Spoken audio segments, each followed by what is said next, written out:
Then we'll talk about fire, about food. You think you can tell us what to do, Darrow? That's the thrust of it? Vixus asks. Think you're better because you scored higher on the stupid little test? Because the proctors chose you first? He does. Titus chuckles. He thinks he deserves Primus. Vixus's hawkish face leans close to mine, lips sneering each word. Handsome in repose, his lips peel back cruelly now, and his breath stinks as he looks me over, measuring me and trying to make me think he's not impressed. He snorts a contemptuous laugh. I see him shifting his head to spit in my face. I let him. The glob of phlegm hits, and it drips slowly down my cheek toward my lips. Titus watches with a wolfish smile. His eyes glimmer. Vixus looks to him for encouragement. Pollux comes closer. You're a pampered little prick, Vixus says. His nose nearly brushes mine. So that's what I'm gonna take from you, Goodman. Your little prick. Or you could let me leave, I say. You seem to be blocking the door. Ho-ho! He laughs, looking at his master. He's trying to show he's not afraid, Titus. Trying to avoid a fight. He looks at me with those golden, dead eyes. I've broken uppity boys like you in the dueling clubs 1,000 times. You have? I ask, incredulously. Broken them like twigs, and then taken their girls for sport. What embarrassments I've made of them in front of their fathers. What weeping messes I make of boys like you. Oh, Vixus, I say with a sigh, keeping the tremble of anger and fear out of my voice. Vixus, Vixus, Vixus. There are no boys like me. I look back at Titus to make sure our eyes are joined, when I casually, as if I were dancing, loop my Helldiver hand around and slam it into the side of Vixus's neck at the jugular with the force of a sledgehammer strike. It ruins him. Yet I hit him with an elbow, a knee, my other hand, as he falls. Had his legs been anchored better, the first strike might have snapped his neck in half. Instead, he cartwheels sideways in the low gravity, going horizontal and shuddering from my raining blows as he hits the ground. His eyes go blank. Fear rises in my belly. My body is so strong. Titus and the others are too startled by the sudden violence to stop me as I spin past their outstretched hands and run down the halls. I did not kill him. I did not kill him. Chapter 24. Titus's War. I did not kill Vixus, but I killed the chance of uniting the house. I sprint down the keep's winding stairwells, shouts behind me. I pass Titus's lounging students. They're sharing bits of raw fish they managed to spear from the river. They could trip me if they knew what I've done. 2 girls watch me go by and, hearing their leader's shouts, are too late in moving. I'm past their hands, past the keep's lower gatehouse, and into the main square of the castle. Cassius! I call up at the gatehouse to the castle where my men sleep. Cassius! He peeks his head out the window and sees my face. Oh, shit! Rogue! He shouts. It's happened! Raise the dregs! 3 of Titus's boys and 1 of his girls chase after me across the courtyard. They're slower than I, but another is coming from their post on the wall to cut me off. Cassandra. Her short hair jingles with bits of metal she's woven in. Effortlessly, she hops down the 8 meters from the parapet, an axe in hand, and races to intersect my path before I reach the stairs. Her golden wolf ring glimmers in the ebbing light. She's a beautiful sight. Then my entire tribe pours out of the gatehouse. They bring their makeshift packs, their knives, and the beating sticks we carved from felled branches taken from our woods. But they do not set toward me. They are bright, so they crank open the huge double gates that separate the castle from the long sloping path leading down to the glen. Mist seeps through the open gate, and they disappear into the murk. Only Quinn is left behind. Quinn, the fastest of Mars. She bounds along the cobblestone like a gazelle, coming to my aid. Her beating stick twirls in the air. Cassandra doesn't see her. A long, golden ponytail flops in the chill night air as Quinn winds up, a smile on her face, and blindsides Cassandra from the flank, hitting her full force in the knee with her beating stick. The crack of the wood on strong gold bone is loud. So is Cassandra's scream. Her leg doesn't break, but she flips onto the cobblestone. Quinn does not slow her stride. She swoops in beside me, and together we leave Titus's pack behind. We catch up with the others in the bowl of the glen. Setting across the rugged hills, we aim toward our northern fort in the deep mist-shrouded highlands. Vapour clings to our hair, dripping off in pearls. We reach the fort well past midnight. It is a cavernous, barren tower that leans over a ravine like a drunken wizard. Lichen covers the thick grey stone. Mist swaddles its parapets, and we make our first meal of the birds in the eaves of the single tower. Some escape. I hear their wings in the dark night. Our civil war has begun. Unfortunately, Titus is not a stupid enemy. He does not come for us as we thought he would. I had hoped he would come try and lay siege to our north fort, that his army would see our fires inside the stone walls and smell the meat as it sizzled in fat. The sheep we gathered earlier would have lasted us weeks, months, if we had water. We could have feasted every night. They would have broken then. They would have left Titus behind. But Titus knows of my weapon, fire, so he avoids us so that his boys and girls cannot see what luxuries we have. He does not let his tribe alone long enough to think. Frenzy, war, numb the sense in man. So they raid House Ceres from the 6th day on, and he creates trophies for acts of bravery and violence, giving boys and girls marks in blood on their cheeks that they bear proudly. We slink along, watching their war parties from the brush and the tall grasses of the plains. Sometimes we gain a vantage on the southern highland peaks near Phobos. From there, we witness the siege of House Ceres. Around House Ceres, the smoke rises in a sullen crown. Apple trees are hewn down, horses stolen. Titus's raiders even lasso a torch from one of the Ceres ramparts in an attempt to bring fire to Mars's castle. Ceres horsemen ride them down with pails of water before they reach home. Titus shrieks in rage when this happens, and the Ceres horses fly by, dashing the flame with water before circling home. With his best soldier, Vixus, he upends one of the horses with a tree branch fashioned like a pike. The rider spills from the saddle, and Pollux is on her. They take 2 more slaves that day, and Titus takes the horse for himself. It is on our 8th day that the Institute and I watched the siege with Cassius and Roke from the highlands.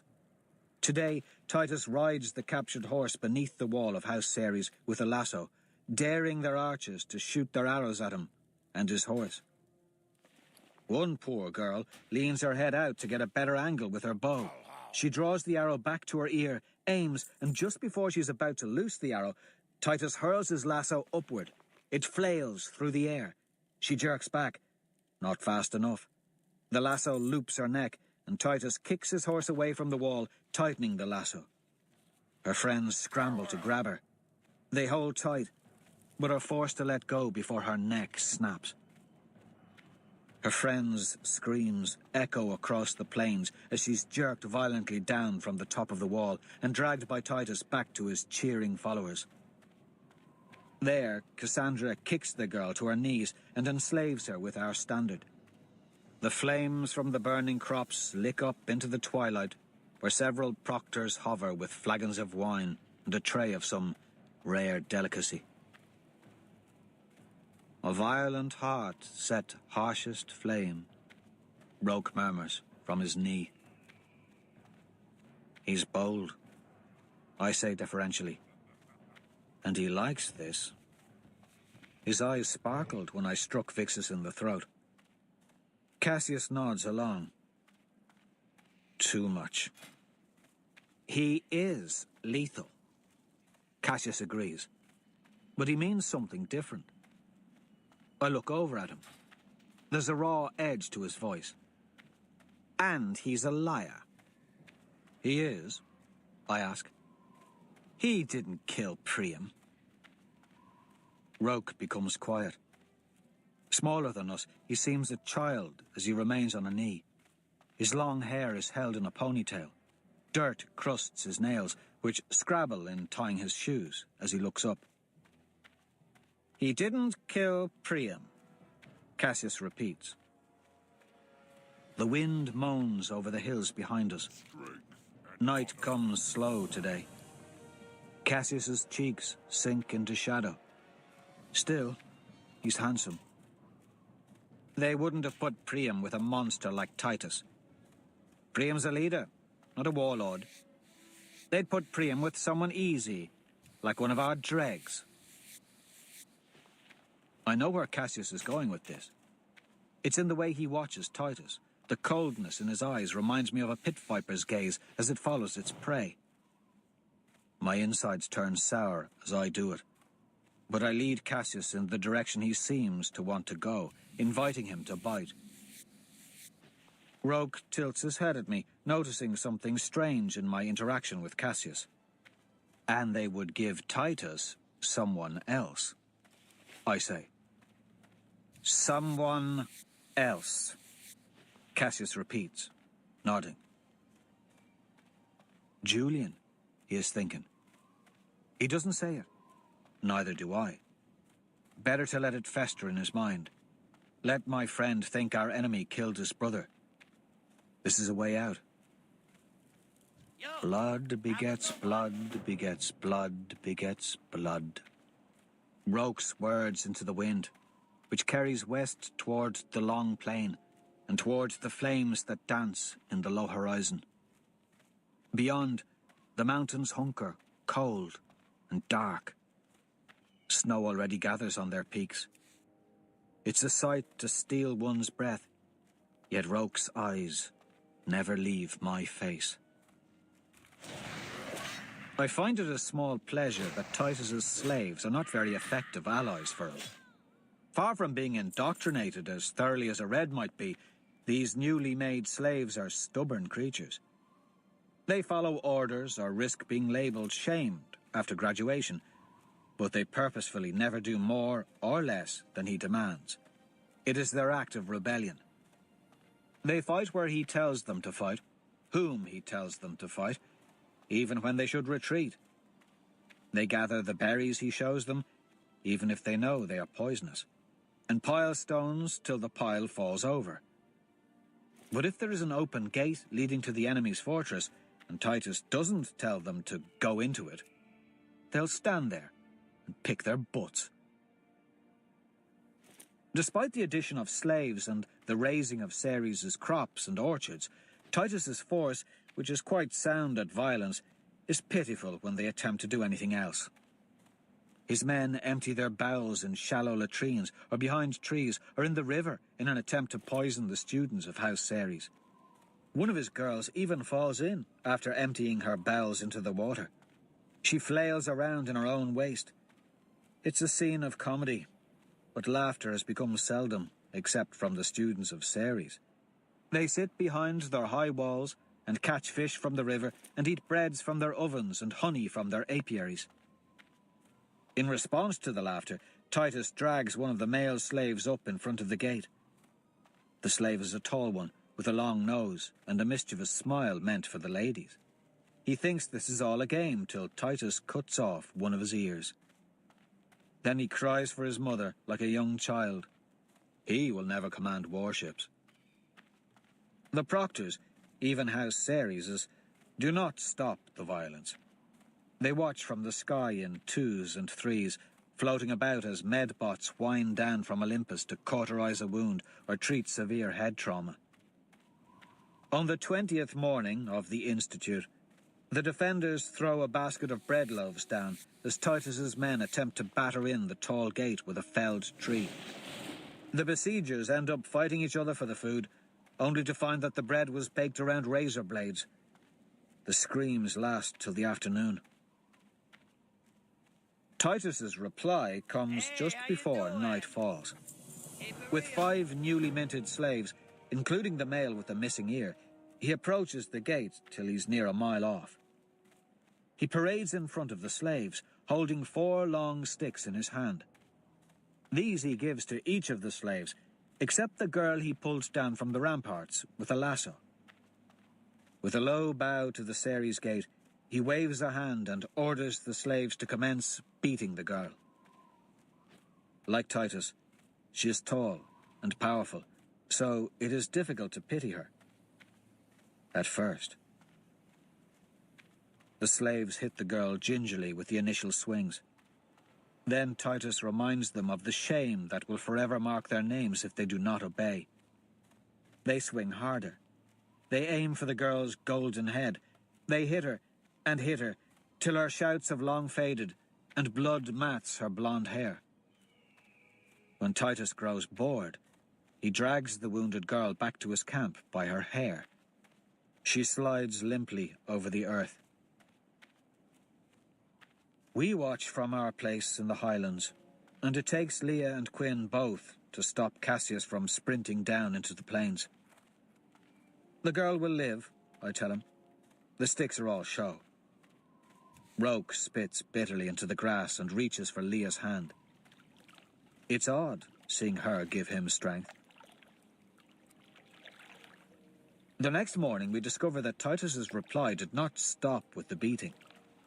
After we retired to our castle, Titus snuck back in the dead of night to hide the girl directly in front of the Ceres gate underneath a thick blanket of grass, gagged and tied. Then he had one of his female followers shriek during the night to pretend she was the slave at the camp. She screamed of rape and violations. Maybe the captured Ceres girl thought she was safe under the grass. Maybe she thought the proctors would save her, and she would go home to mother and father, home to her equestrian lessons, home to her puppies and her books. But in the early dark of morning, she is trampled as riders, enraged by the fake screams, gallop from the Ceres fortress to rescue her from Titus's makeshift camp. They only learn of their folly when they hear the medbots descending behind them to carry her broken body up to Olympus. She never returns. Still, the proctors do not interfere. I'm not sure why they even exist. I miss home. Lycos, of course, but also the place where I was safe with Dancer, Matteo, and Harmony. Soon there are no more slaves to take. House Ceres does not come out after dark anymore, and their high walls are guarded. The trees outside the wall have all been cut down, but there are crops and more orchards inside their long walls. Bread still bakes, and the river still flows within their ramparts. Titus can do nothing but savage their land and steal what remains of their apples. Most have been sown with needles and stingers from wasps. Titus has failed, and so, as do those of any tyrant after a failed war, his eyes turn inward.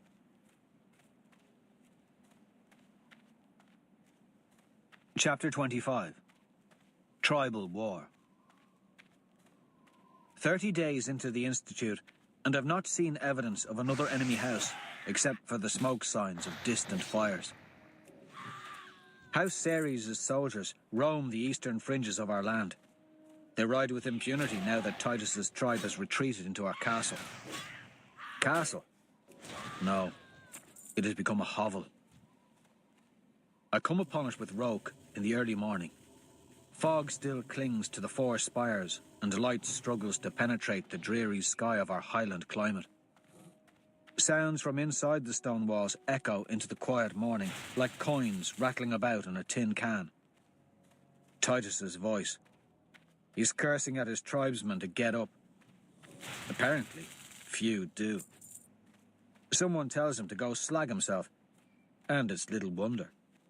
The bunk beds are the only real amenity the castle has, no doubt put there to encourage slothfulness. My tribe has no such amenities. We sleep on stone, curled next to one another, around our crackling fires. Oh, what I'd give for a bed again. Cassius and I slink along the slanted dirt road that leads to the gatehouse. We can hardly even see it, the fog is so thick. More sounds from inside. It seems like the slaves are up. I hear coughs, grumbling, and a few shouts. A long creak and the clatter of chains means the gate is opening. Cassius pulls me off to the side of the road, tucking us into the mist as the slaves shuffle past. Their faces are pallid in the low light. Hollows make homes in their sunken cheeks, and their hair has been dirtied. Mud-caked skin around their sigils.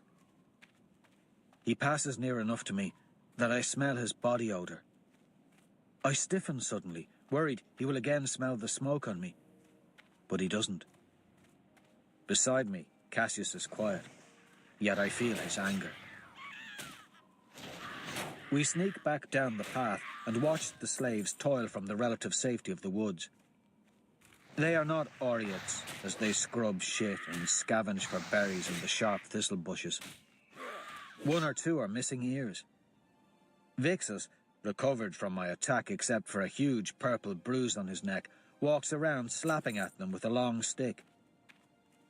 If the test is to unite a fractious house, I am failing. As early morning fades and appetites change with the arrival of warm sunshine, Cassius and I hear a sound that makes our skin prickle. Screams. Screams from the high tower of Mars. They are a particular sort, a kind to darken the spirits. When I was a boy in Lycos, my mother was serving me soup at our stone family table the night of the Laureltide. It was a year after my father died. Kieran and Liana sat with me, neither yet older than 10. A single light unit flickered on and off above the table, so Mum was shrouded in darkness, except for her arm from the elbow down.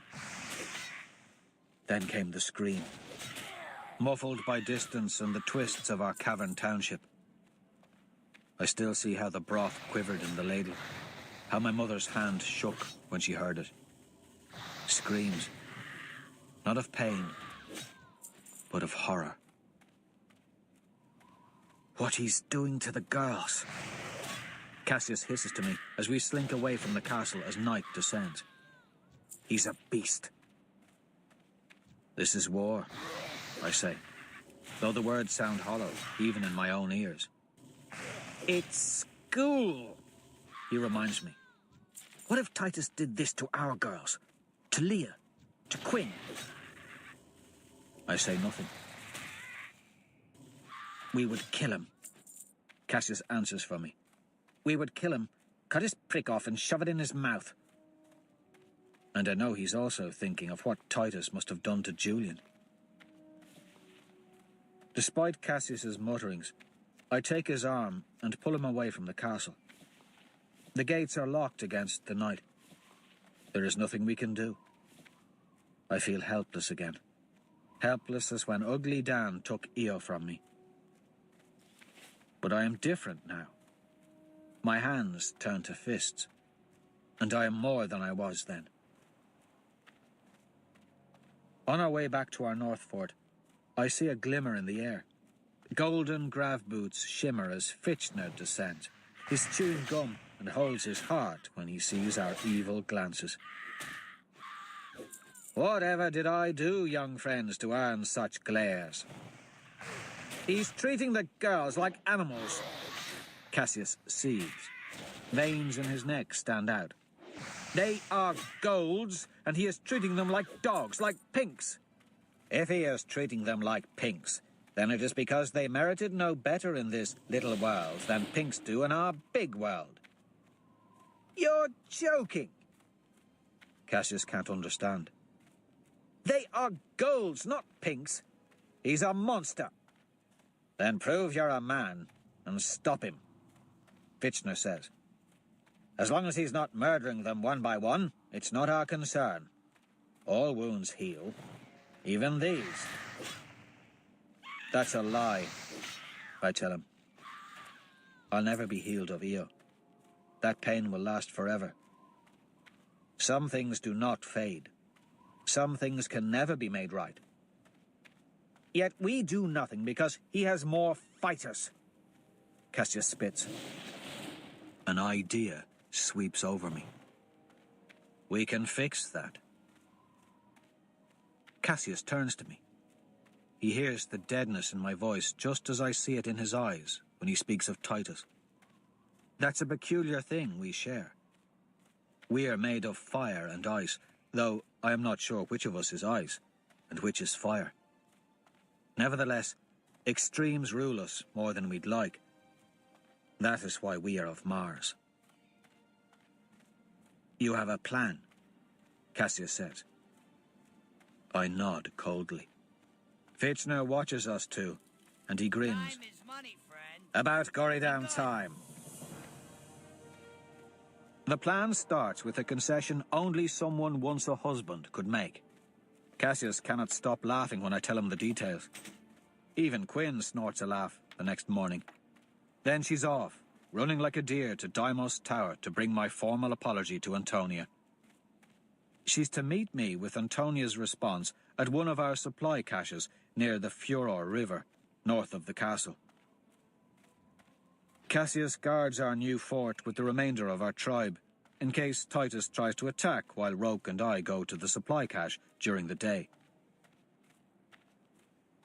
Quinn does not come. Dusk does.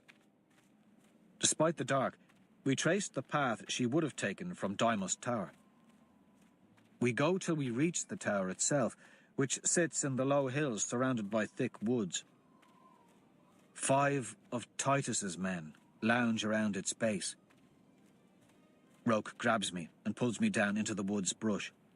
He points to a tree 50 meters distant where Vixus sits hidden in wait on a high branch. Did they catch Quinn? No, she's too fast to be caught. Did someone betray us? We return to our fort by early morning. I'm sure I've been more tired, but I can't remember when. Blisters ruin my feet despite the fitted shoes, and my neck peels from long days in the sun. Something is wrong. Leah meets me by the fort's gate.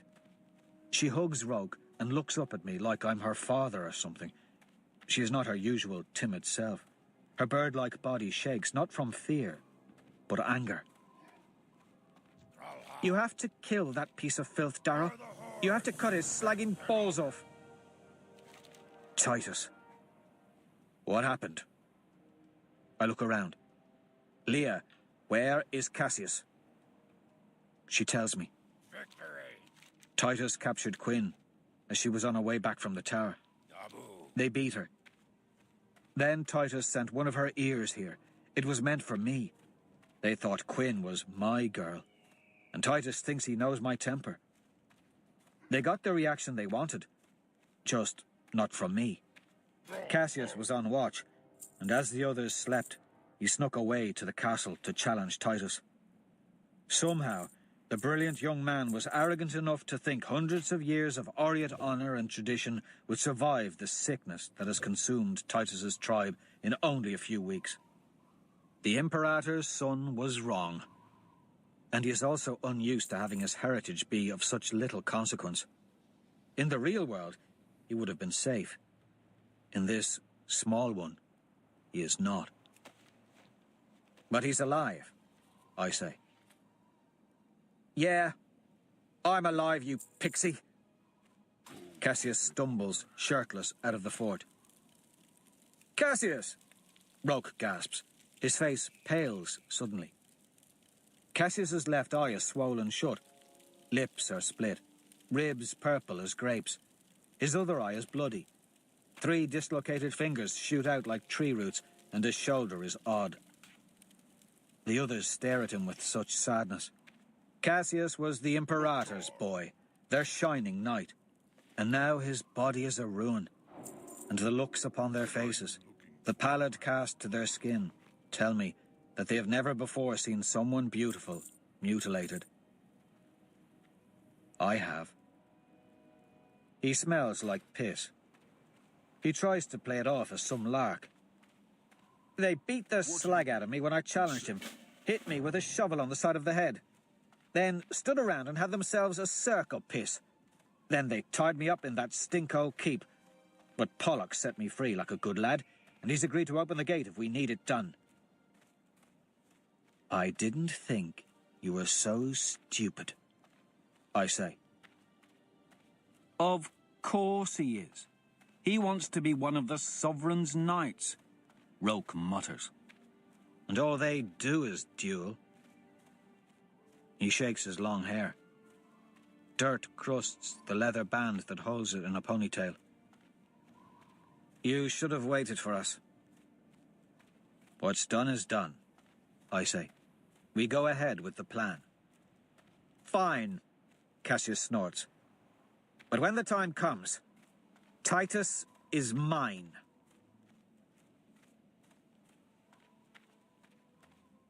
Chapter 26. Mustang. Part of Cassius is gone. That invincible boy I first met is somehow different. The humiliation changed him. I can't decide how, though, as I straighten his fingers and help him fix his shoulder. He falls down from the pain. "Thank you, brother," he says to me, and cups the side of my head to help himself up. It is the first time he says it. I failed the test.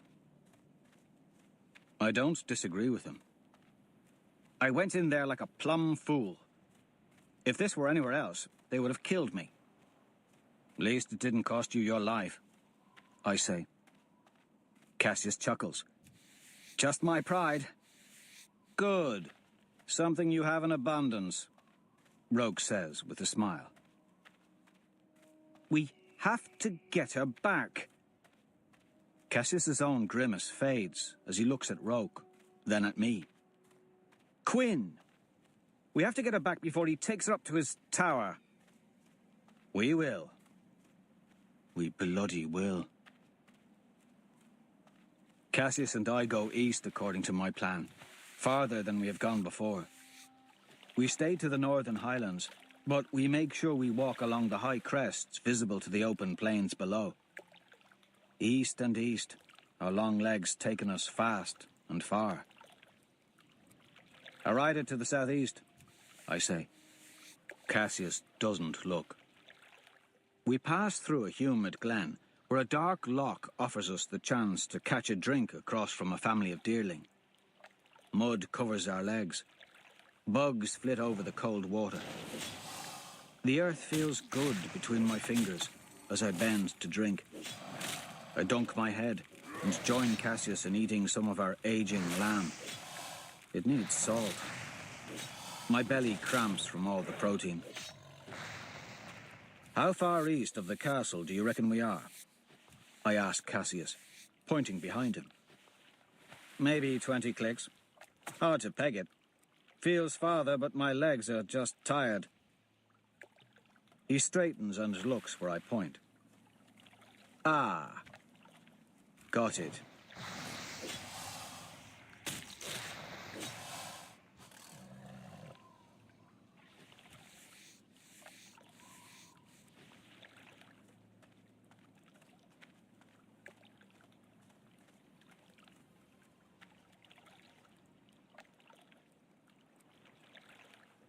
Girl on a dappled Mustang watches us from the edge of the glen. She has a long covered bar tied to her saddle. Can't make out her house, but I have seen her before. I remember her like it was yesterday. The girl who called me a pixie when I fell off that pony Matteo put me on.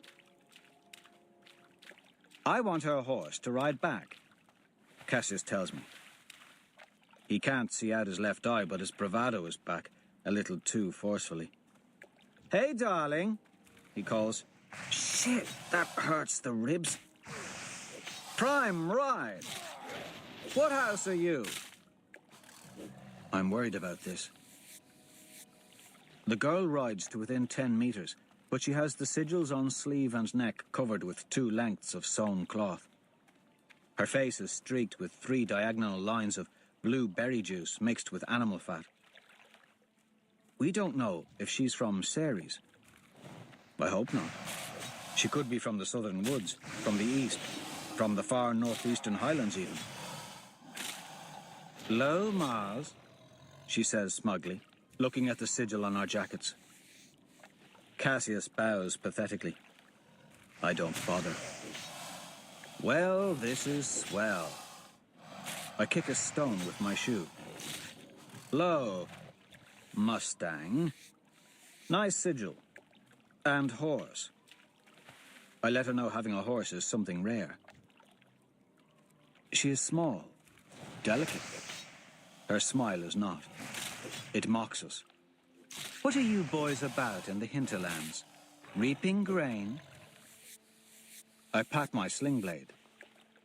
We have enough back home. I gesture south of our castle. She suppresses a laugh at my feeble lie. So. Sure you do. What you want? I will be even with you. Cassius forces his battered face into a smile. You are stunningly beautiful. You must be from Venus. Hit me with whatever is under that cloth on your saddle and take me back to your fortress. I'll be your pink if you promise not to share me and to keep me warm every night. He takes an unsteady step forward. And every morning. Her Mustang takes 4 back till he gives up trying to steal her horse. Well, aren't you the charmer, handsome? And by that pitchfork in your hand, you must be a prime fighter too. She bats her eyelashes.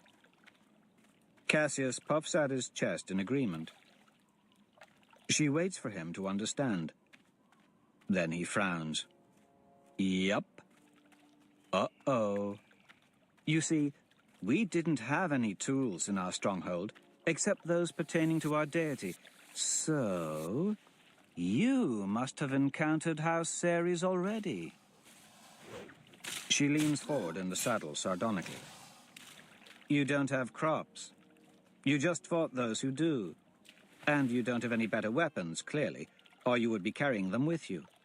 So, Ceres is in these parts as well, likely in the lowlands near the woods for crop, or near that big river everyone is talking about. She's all laughing eyes and a smirking mouth and a face shaped like a heart. Hair so golden it sparkles in the sun and flows down her back in braids. So, you're in the woods? She asks. North, in the highlands, probably. Oh, this is fun. How bad are your weapons? You clearly don't have horses. What a poor house. Slag, Cassius makes a point of saying. You seem pretty proud of yourself. I put my sling blade on my shoulder. She raises a hand and wiggles it back and forth. Sort of. More proud than handsome there should be. He's full of tells. I shift my weight on my toes to see if she notices. She moves her horse back. Now, Reaper. Are you going to try and get in my saddle too? Just trying to knock you out of it, Mustang. Fancy a roll in the mud, do we? Well, how about I promise to let you up here with me if you give me more clues as to where your castle squats, towers, sprawls. I can be a kind master. She looks me up and down playfully. Her eyes sparkle like a fox's might. This is still a game to her. which means her house is a civil place. I'm envious as I examine her in kind. Cassius didn't lie. She is something to look at. But I'd rather knock her off her Mustang. My feet are tired, and we're playing a dangerous game. What draft number were you? I asked, wishing I'd paid more attention. Higher than you, Reaper. I remember Mercury wanted you something awful, but his drafters wouldn't let him pick you in the first round. Something about your rage metric. You were higher than me, so you're not Mercury then, because they chose a boy instead of me. And you're not a Jupiter because they took a gory damn monstrous kid. I try to remember who else was chosen before me, but I can't. So I smile. Maybe you shouldn't be so vain. Then I wouldn't know what draft you were. I noticed the knife under her black tunic, but I still can't remember her from the draft. Wasn't paying attention. Cassius should have remembered her the way he looks at girls, but maybe he can only think of Quinn and her missing ear. Our job is done. We can leave Mustang. She's smart enough to figure out the rest. But leaving might be a problem without a horse, and I don't think Mustang really needs hers. I feign boredom. Cassius keeps an eye on the hills around. Then I start suddenly as if I've noticed something. I whisper, "Snake," into his ear while looking at the horse's front hooves. He looks too, and at this point the girl's movement is involuntary. Even as she realizes it's a trick, she leans forward to peer at the hooves. I lunge to close the 10-meter gap. I'm fast. So is she, but she's just a hair off balance and has to lean back in order to jerk her horse away. It scrambles back in the mud. I dive for her, and my strong right hand grips her long braids just as the horse darts away. I try to jerk her out of the saddle, but she's all hellfire. I'm left with a handful of coiled gold. The Mustang is off, and the girl laughs and curses about her hair. Then Cassius's pitchfork wobbles through the air and trips the horse. Girl and beast go down in the muddy grass. "Damn it, Cassius," I shout. "Sorry. You might have killed her. I know, sorry." I run to see if she's broken her neck. That would ruin everything. She's not moving. I lean in to feel her pulse and sense a blade graze my groin. My hand is already there to twist her wrist away. I take the knife and pin her down.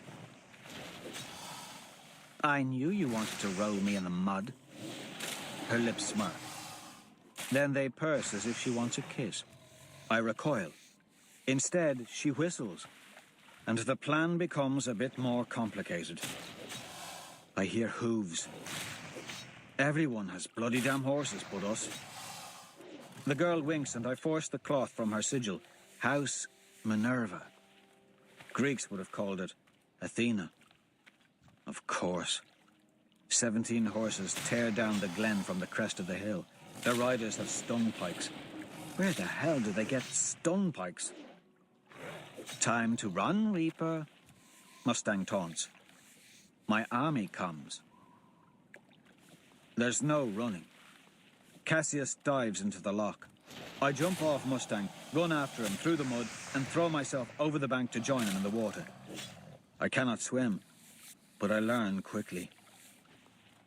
The horsemen of House Minerva taunt Cassius and me as we tread water in the center of the small loch.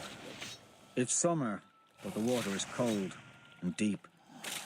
Dusk is coming. My limbs are numb. The Minervans still circle the lake, waiting for us to tire. We won't. I had 3 of the Duro bags in my pocket. I blow them full of air and give 2 to Cassius, keeping 1 for myself. They help us float, and since none of the Minervans seem intent on swimming to meet us, we're safe for the time being. Roke should have lit it by now. I tell Cassius some hours into our swim. He's in bad shape from his wounds and the cold. "Roke will light it. Faith. Goodman. Faith." We're also supposed to be almost home. Well, it's still going better than my plan did. You look bored, Mustang, I shout out with chattering teeth. Come in for a swim. And get hypothermia? I'm not stupid. I'm in Minerva, not Mars, remember? She laughs from the shore. I'd rather warm myself by your castle's hearth. See? She points behind us and speaks quickly to 3 tall boys, one of whom looks as big as an obsidian, shoulders like a huge thunderhead. A thick column of smoke rises in the distance. Finally. How the slag did those pricks pass the test? I ask loudly. They've given our castle away. If we get back, I'm going to drown them in their own piss. Cassius replies, even louder. Except for Antonia. She's too pretty for that. Our teeth chatter. The 18 raiders think House Mars is stupid, horseless, and unprepared. Reaper, handsome, I must leave you now. Mustang calls to us. Try not to drown before I return with your standard. You can be my pretty bodyguards, and you can have matching hats. But we'll have to teach you to think better. She gallops away with 15 riders, the huge gold reining his horse in beside hers, like some sort of colossal shadow. Her followers whoop as they ride. She also leaves us company. 2 horsemen with stun pikes. Our farming tools lie in the mud on the shore. Mustang is a sex pot. Cassius manages to shiver out. She's scary. Reminds me of my mother. Something is wrong with you. He nods in agreement. So, the plan is sort of working. If we can get out of the lock without being captured. Night falls in earnest, and with the darkness comes the howls of the wolves in the misty highlands. We begin to sink as our duro bags leak air from small stress holes. We might have had a chance to slink away in the night, but the remaining Minervans are not lazily sitting around a fire. They stalk through the darkness, so that we never even know where they are. Why can't they be stupidly sitting in their castle infighting like our fellows? I'm going to be a slave again. Maybe not a real slave, but it doesn't matter. I won't lose.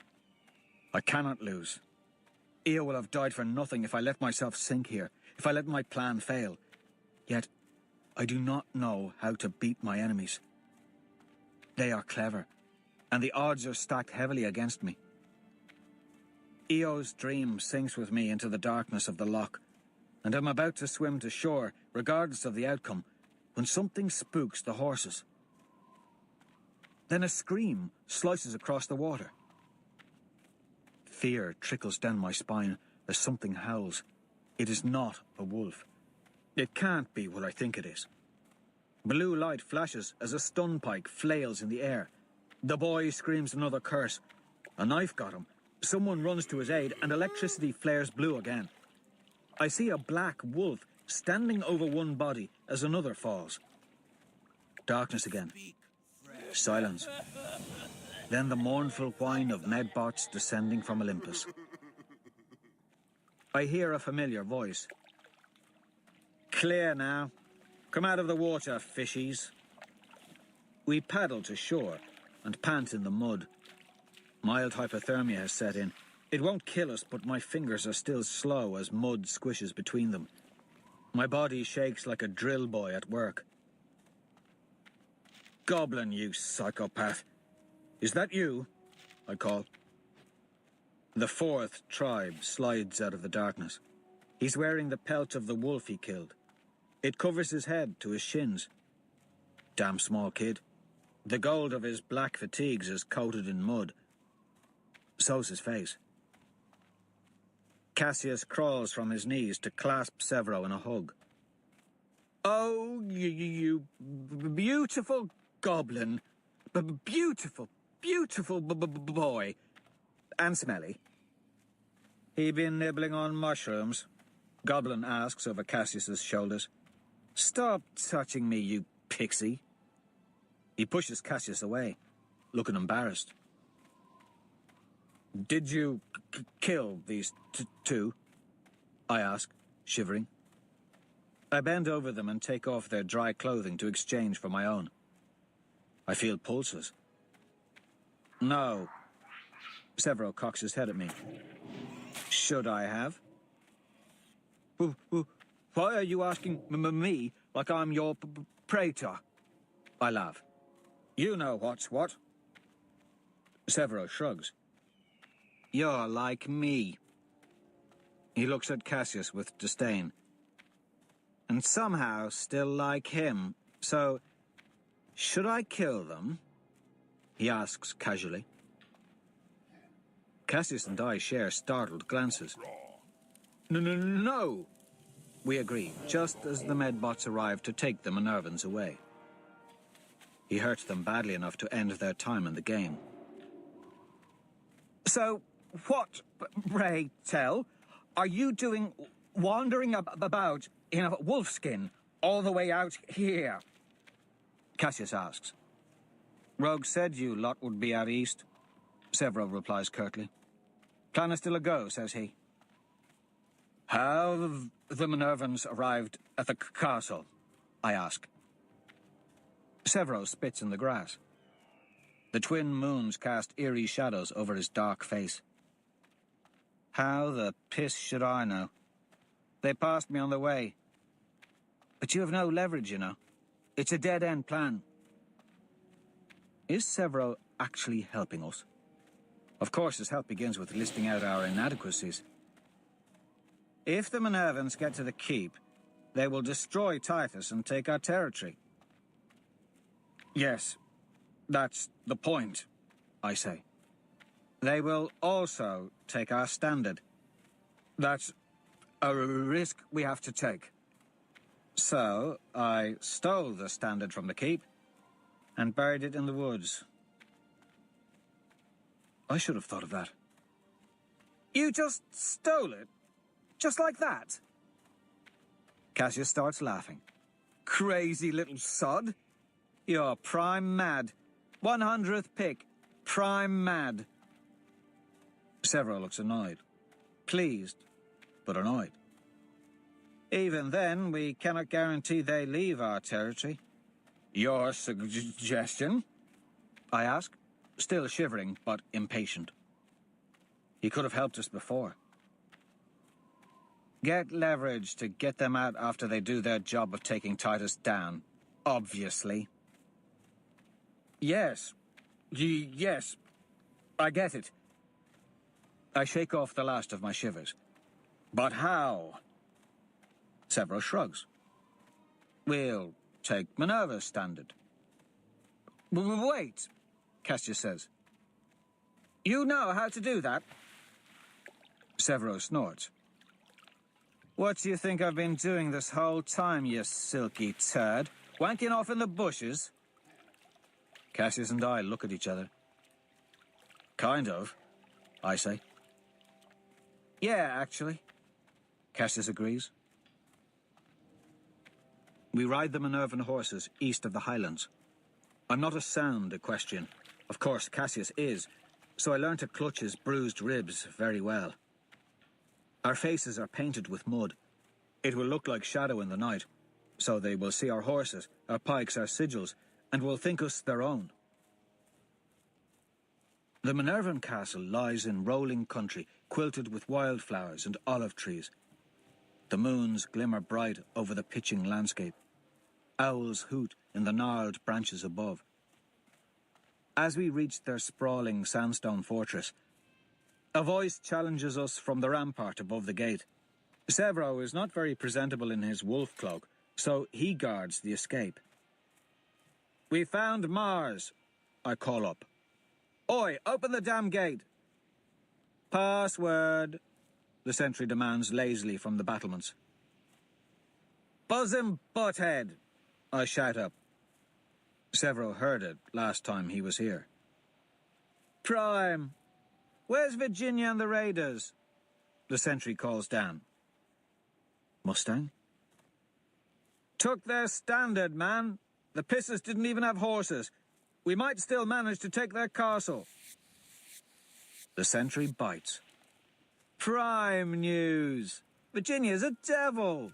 June's made supper. Fetch some in the kitchen and then join me if you like. I'm bored and need to be entertained. The gate creaks open very, very slowly. I laugh when it finally parts enough for us to ride in abreast. Cassius and I aren't even met by guards. Their castle is different. Drier, cleaner, and less oppressive. They have gardens and olive trees that wend between the sandstone columns of the bottom level. We hide in the shadows as two girls pass with cups of milk. They have no torches or fires an enemy can spot from the distance, only small candles. It makes it easy to slink about. Apparently the girls are pretty because Cassius makes a face and pretends to follow them up the stairs. After flashing me a smile, he sneaks toward the sounds of the kitchen as I look for their command room. I find it on the 3rd level. Windows overlook the dark plain. In front of the windows lies Minerva's atlas. A burning flag floats above my house's castle. I don't know what it means, but it can't be good. Another fortress, House Diana's, lies south of Minerva's in the Great Woods. Those are all that have been discovered. They have their own score sheets to keep track of accomplishments. Someone named Pax seems a bloody nightmare. He's taken 8 slaves personally and caused medbots to come down to fetch 9 students, so I assume he's the one that stood as tall as an obsidian. I don't find their standard anywhere in the command room. Like us, they weren't stupid enough to leave it just lying about. No problem. We'll find it in our own way. On cue, I smell Cassius's smoke fires seeping through the windows. What a pretty war room they have. Much prettier than Mars's. I break everything. And when I've ruined their map and am finished defacing a statue of Minerva, I use the axe I found to chop the name of Mars into their long, beautiful war table. I'm tempted to etch another house's name into the debris to confuse them, but I want them to know who did this. This house is too put together, too ordered and level-headed. They have a leader, raiders, sentries, naive ones, cooks, olive trees, warm milk, stun pikes, horses, honey, strategy. Minervans. Proud piggers. Let them feel a bit more like House Mars. Let them feel rage. Chaos. Shouts come. Cassius's fire spreads. A girl runs into the war room. I nearly make her faint as I lift my axe. There's no point in hurting her. We can't take prisoners, not easily, so I pull out both the sling blade and the stun pike. Mud on my face, my golden hair wild. I look at terror. Are you June? I growl. No. Why? Can you cook? She laughs, despite her fear. 3 boys turn the corner. 2 are thicker but shorter than me. I scream like a rage god. Oh, how they run. Enemies! They scream. Enemies! They're in the towers, I roar, to confuse them again and again as I descend the stairs. The top levels, everywhere, too many, dozens. Mars is here. Mars has come. Smoke spreads. So do their cries. Mars! They shout. Mars has come! A young man flashes past me. I grab his collar and throw him out a window into the courtyard below, scattering the Minervans massed there. I go to the kitchen. Cassius's fire is not bad. Mostly grease and brush. A howling girl beats at it. June! I call out. She turns into my stun pike. and shudders as the electricity dumbs down her muscles. That's how I steal their cook. Cassius finds me running with June over my shoulder through their gardens. What the hell? She's a cook, I explain. He laughs so hard he can barely breathe. Minervans fall into chaos, running from their barracks. They think the enemy's in their towers. They think their citadel is burning down. They think Mars has come in full force. Cassius pulls me along into their stables. 7 horses have been left behind. We steal 6 after tossing a candle into their hay stores and ride out to the main gate as smoke and panic consumes the fortress. I don't have the standard, just as we planned. Severo said there was a hidden back gate to the fortress. We wagered that someone very desperate to flee a fallen fortress would use it to escape. Someone trying to protect the standard. We were right. Severo joins us 2 minutes later. He howls out from under his wolf cloak as he comes. Far behind, the enemy chases him on foot with stun pikes. Now they're the ones without horses, and they've no chance to get back the owl standard that glitters in his muddy hands. The cook, unconscious across my saddle. We ride under the starry night, back to our battle-torn highlands. The 3 of us, laughing, cheering, howling.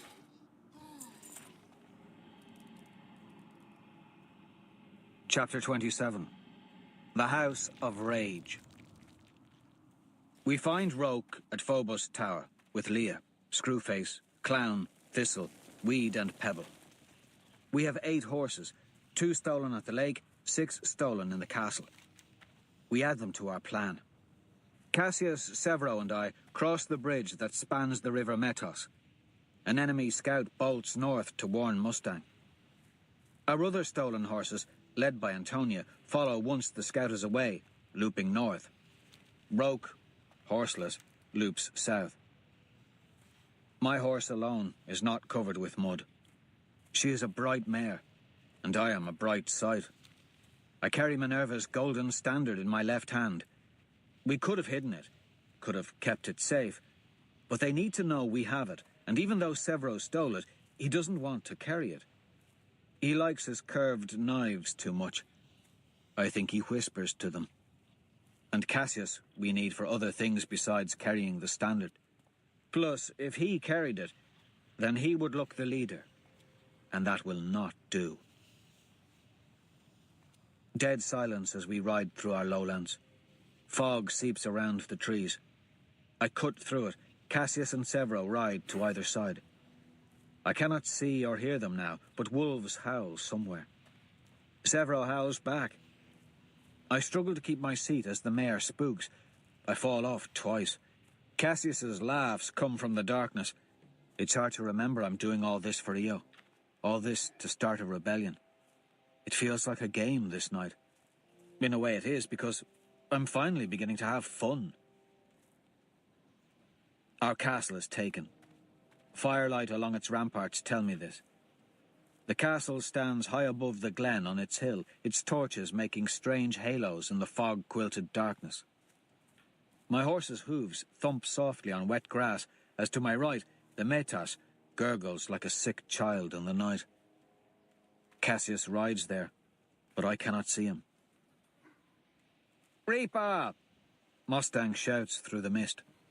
Her voice is not playful. She's 40 meters off, near the base of the sloped road that leads to the castle. She leans forward, arms crossed over the pommel of her saddle. 6 riders flank her. The rest must be garrisoning in the castle, otherwise I'd hear about it. I look at the boys behind her.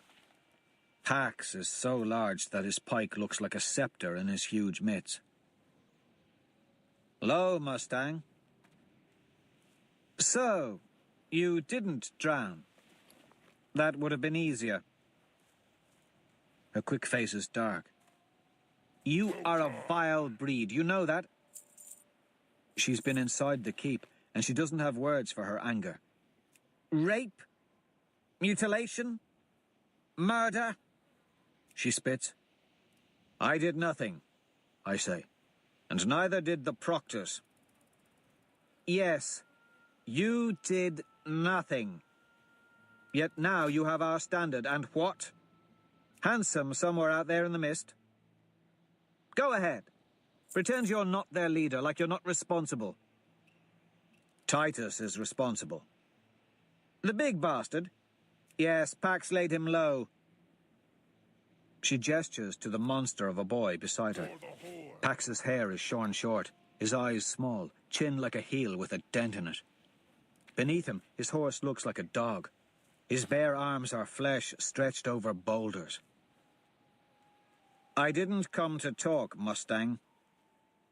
Come to cut my ear off? She sneers. No. Goblin did. Then one of her men slips screaming from his saddle. What the... a rider murmurs.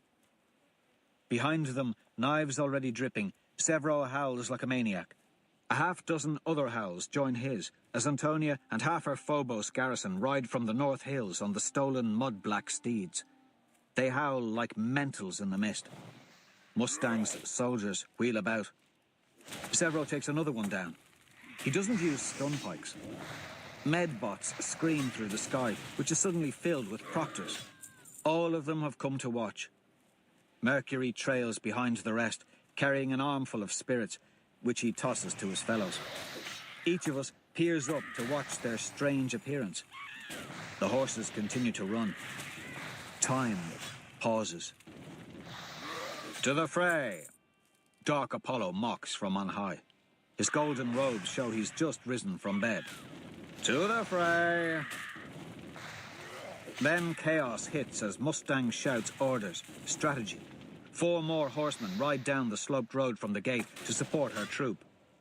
My turn. I slam Minerva's standard upright into the earth and scream bloody murder. I kick my heels into my mare. She lurches forward, almost losing me. My body shudders as she pounds the moist earth with her hooves. My strong left hand grips the reins, and I draw my sling blade. I feel a helldiver again when I howl. The enemy scatters as they see me raging toward them. It is the rage that confuses them. It is the insanity of Severo, the manic brutality of Mars. The horsemen scatter, except one. Pax jumps from his horse and sprints at me. Pax au Telemanos! He screams, a titan possessed, foaming at the mouth. I dig my heels into my horse and howl. Then Pax tackles my horse. His shoulder hits my horse's sternum. The beast screams. My world flips. I fly out of my saddle over my horse's head and crash to the ground. Dazed, I stumble to my knee in the hoof-churned field. Madness consumes the field. Antonia's force crashes into Mustang's flank. They have primitive weapons, but their horses are shock enough. Several Minervans fly from the saddle. Others kick their mounts toward their abandoned standard, but Cassius appears out of the fog at a gallop and swipes the standard away to the south. 2 enemies give chase, dividing their force. The other 6 soldiers from Antonia's tower garrisons are waiting to ambush them in the woods, where the horses cannot gallop. Reflexes make me duck as a pike sweeps toward my skull. I'm up with my sling blade. I slash it at a wrist. Too slow. I move as if in a dance, remembering the thumping pattern my uncle taught me in the abandoned mines. The reaping dance carries my motions into one another like flowing water.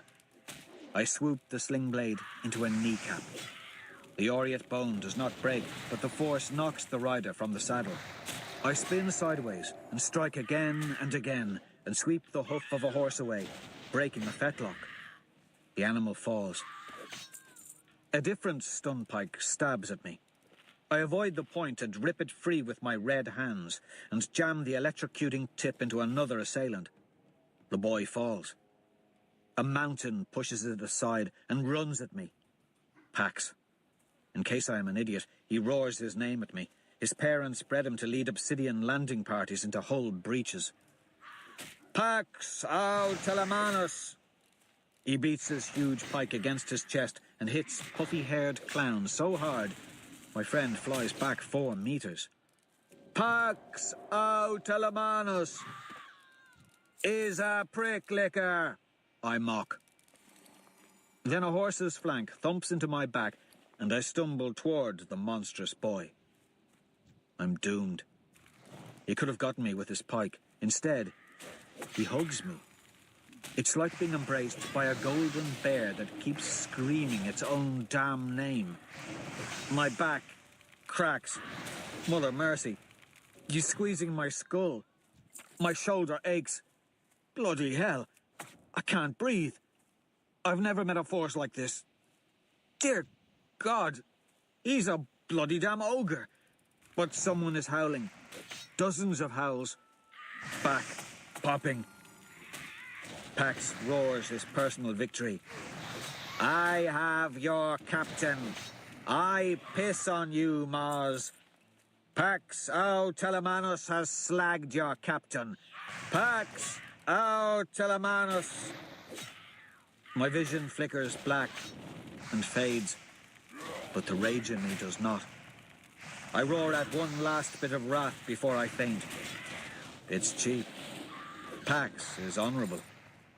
I still smash his grapes flat with my knee. I make sure to get both as many times as I can. 1, 2, 3, 4. He gawps and collapses. I faint atop him in the mud, to the sound of proctors cheering. Severo tells me the story as he picks through the pockets of our prisoners after the battle. After Pax and I finished one another off, Roke sallied into the glen with Leah and my tribe. Mustang, the crafty girl, escaped into the castle and manages yet to hold it with 6 fighters. All the prisoners of Mars she captured won't be hers until she touches them with the tip of her standard. Fat chance. We have 11 of her men, and Roke digs up our standard to make them our slaves. We could besiege our own castle. There's no storming its high walls. But Ceres or the rest of Minerva could come at any time. If they do, Cassius is supposed to ride to give Ceres Minerva's standard. It also keeps him away while I cement my position as leader. Roke and Antonia come with me to negotiate with Mustang at the gate. I limp up and favour a cracked rib. It hurts to breathe. Roke takes a step back so that I am most prominent when we reach the gate itself. Antonia wrinkles her nose and eventually does the same. Mustang is bloody from the skirmish, and I can't find a smile on her pretty face. The proctors have been watching all of this, she says scathingly. They've seen what happened in that place. Everything was done by Titus. Antonia drawls tiredly. And no one else? Mustang looks at me. The girls won't stop crying. No one died, Antonia says in annoyance. Weak as they are, they will repair themselves. Despite what happened, there's been no depletion of golden stock. The golden stock, Mustang murmurs. How can you be so cold? Little girl, Antonia sighs. Gold is a cold metal. Mustang looks up at Antonia incredulously, then shakes her head. Mars, a gruesome deity. You're fit for this, aren't you lot? Barbarity, past centuries, dark ages. I don't have a mind to be lectured by an aureate about morality. We would like you to leave the castle, I tell her. Do so with your men, and you may have those we captured. We won't turn them into slaves. Down the hill, Severo stands beside the captives with our standard in hand. He's tickling a disgruntled Pax with a horsehair. Mustang jams a finger into my face. This is a school. You realize that, yes? No matter the rules your house decides to play by. Be ruthless all you gory well like. But there are limits. There are slagging limits to what you can do in this school, in the game. The more brutal you are, the more foolish you look to the proctors, to the adults who will know what you've done, what you're capable of doing.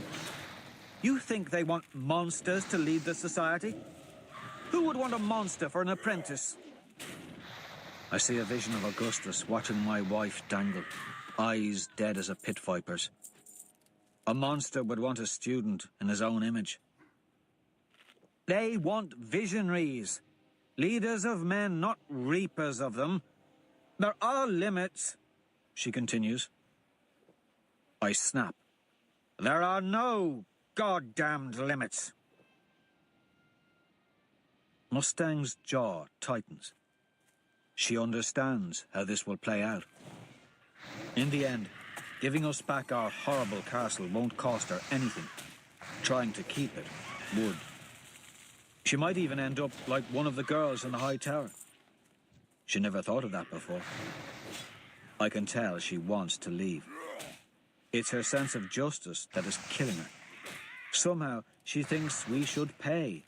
That the proctors should come down and interfere. Most of the kids think that about this game. Hell, Cassius said it 100 times as we scouted together. But the game isn't like that. Because life isn't like that. Gods don't come down in life to mete out justice. The powerful do it. That's what they are teaching us. Not only the pain in gaining power, but the desperation that comes from not having it. The desperation that comes when you are not a gold. We will keep the Ceres slaves, Mustang demands. No, they are ours, I drawl. And we will do with them what we like. She watches me for a long moment, thinking. Then we get Titus. No. Mustang snaps. We will keep Titus, or there are no terms. You will keep no one. She's not used to being told no. I want assurances they are safe. I want Titus to pay. It doesn't matter a flying piss what you want. Here you get what you take. That's part of the lesson plan. I pull out my sling blade and set its tip into the soil. Titus is of House Mars. He is ours. So please, try and take him. He'll be brought to justice, Roke says to Mustang, to reassure her. I turn to him, eyes blazing. Shut up! He looks down, knowing he should not have spoken. It doesn't matter. Mustang's eyes don't look to Antonia or Roke. They don't look down the slope where Leah and Scipio have her warband on their knees in the glen, and Thistle sits on Pax's back with Weed, taking her turn tickling him now. Her eyes don't look at the blade. They're only for me. I lean in. If Titus raped a little girl who happened to be a red, how would you feel? I ask. She doesn't know how to answer. The law does. Nothing would happen. It isn't rape unless she wears the sigil of an elder house like Augustus. Even then, the crime is against her master. Now look around, I say quietly. There are no golds here. I'm a red. You're a red. We are all reds till one of us gets enough power. Then we get rights. Then we make our own law. I lean back and raise my voice. That is the point of all this. To make you terrified of a world where you do not rule. Security and justice aren't given. They are made by the strong. You should hope that is not true, Mustang says quietly to me. Why? Because there is a boy here like you. Her face takes on a gloomy aspect, as though she regrets what she must say. My proctor calls him the Jackal. He is smarter and crueler and stronger than you. And he will win this game and make us his slaves if the rest of us go about acting like animals. Her eyes implore me. So please, hurry up and evolve.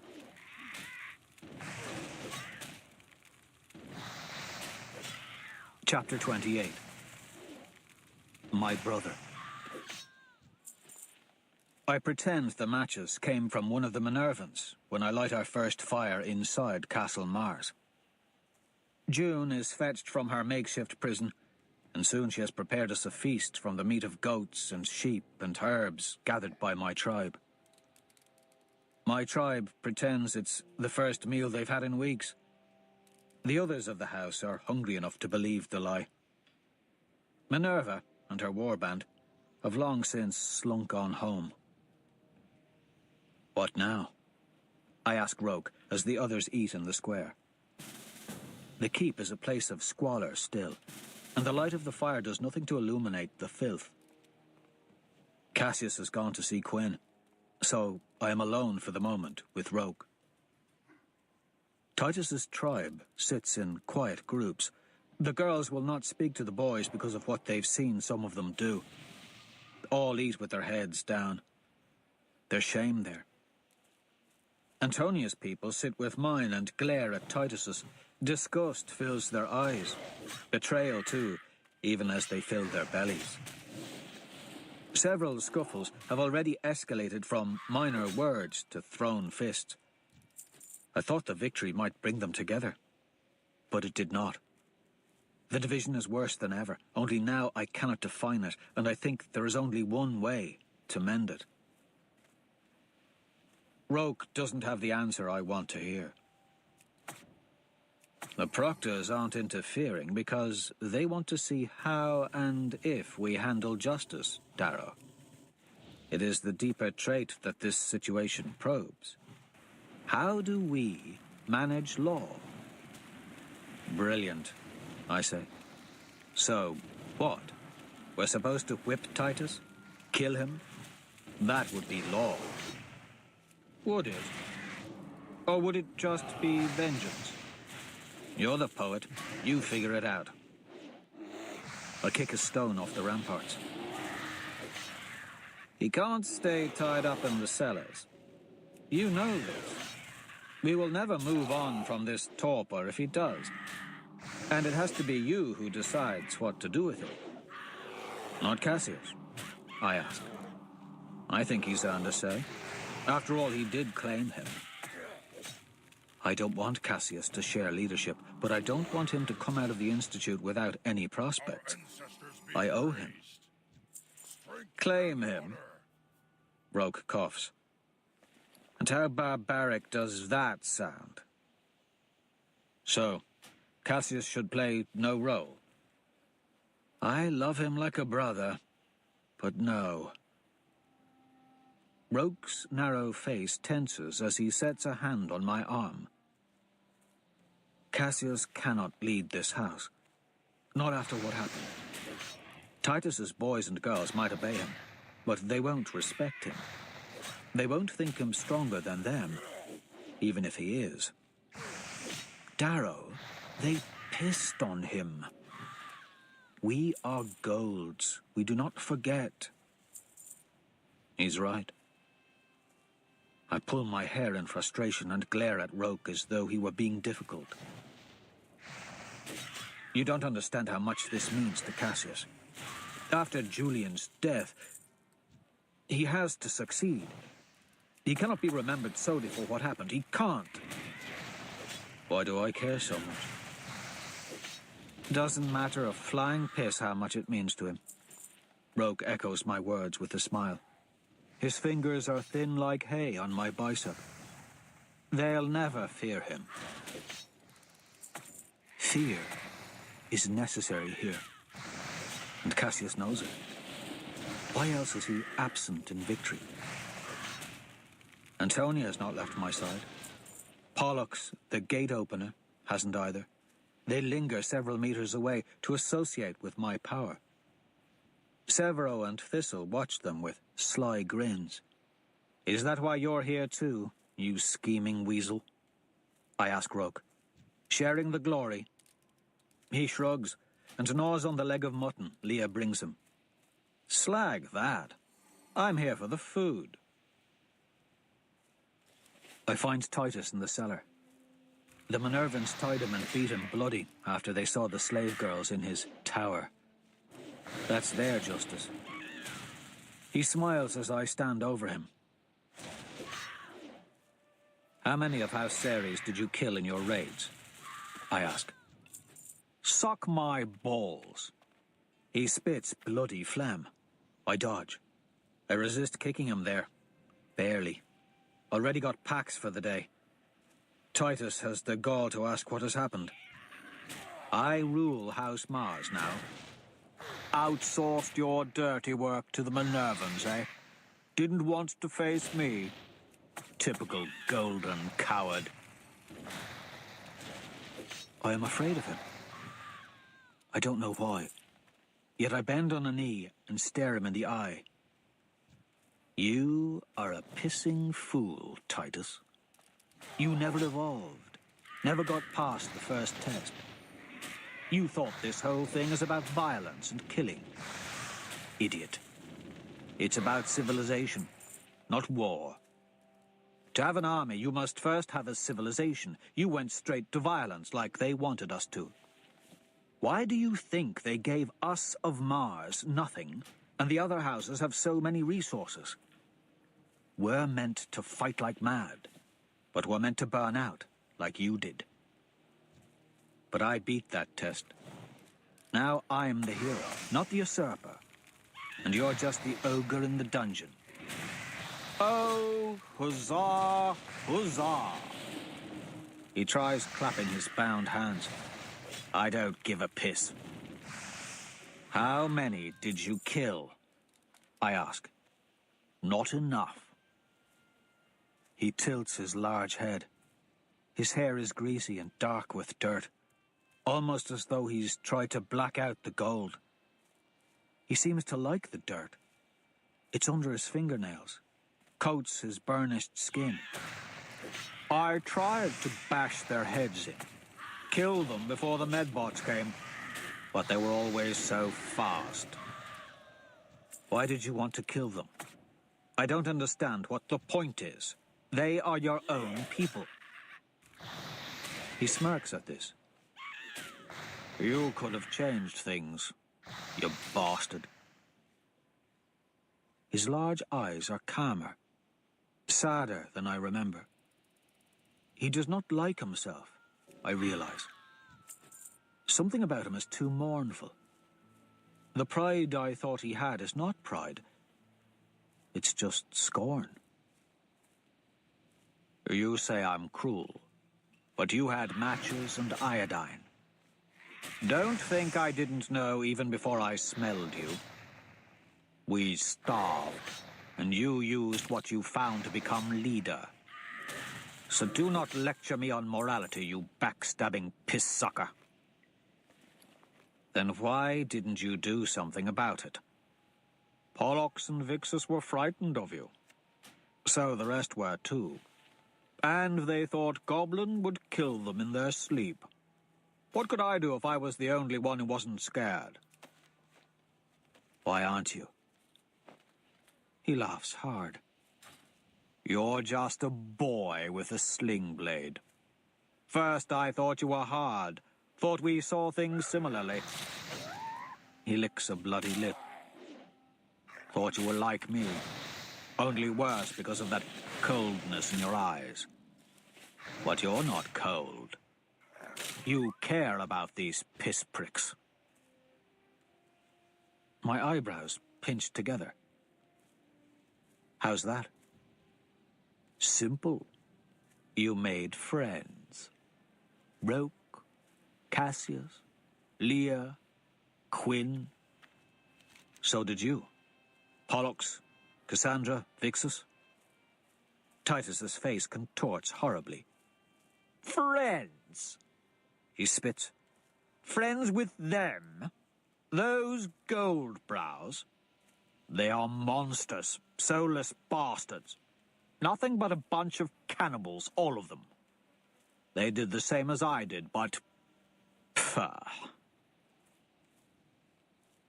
I still don't understand why you did what you did to the slaves, I say. Rape, Titus. Rape. His face is quiet and cruel. They did it first.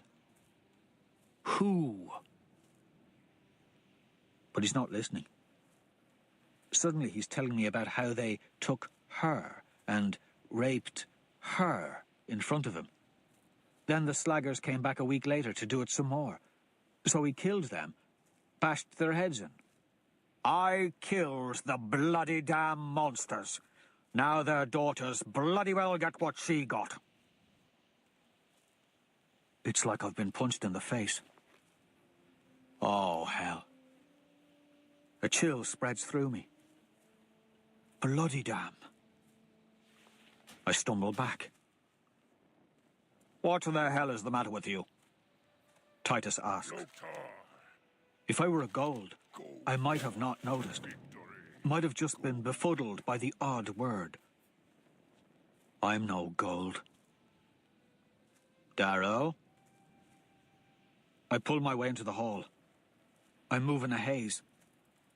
It all makes sense. The hate, the disgust, the vengeance. Cannibals eat their own. He called to them cannibals. Pollux, Cassandra, Vixus. Who are their own? Their own. Golden. Bloody damn.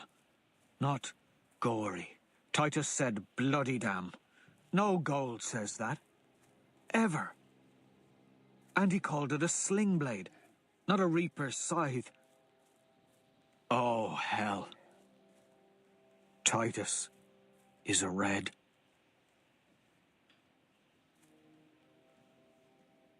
Chapter 29. Unity. Titus is what Dancer did not want me to become. He's like Harmony. He's a creature of vengeance. A rebellion with Titus at the helm would fail in weeks. Worse, if Titus continues this way, continues unstably, he puts me at risk. Dancer lied, or else he did not know that there are other Reds who've been carved, other Reds who have donned the mask of the Golds. How many more are there? How many has Ares planted here, in the Society? In the Institute? It doesn't matter if it's 1,000 or just one. Titus's instability puts every Red ever carved into a gold at risk. He puts Eo's dream at risk. And that is something I cannot abide. Eo did not die so that Titus can kill a few kids. I sob in the armory as I resolve what must be done. More blood will stain these hands, because Titus is a mad dog and must be put down. In the morning, I pull him into the square in front of the house. They clear away the remnants of the night's feast. I even have the slaves there to watch. A few proctors flicker high above. There is no medbot floating beside them, which must stand as their silent consent. I push Titus down on the ground in front of his former tribe.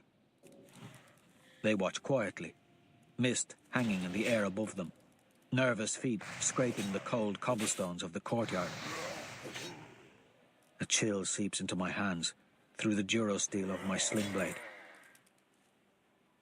For crimes of rape, mutilation, and attempted murder of fellow house members, I sentence Titus Auladros to death.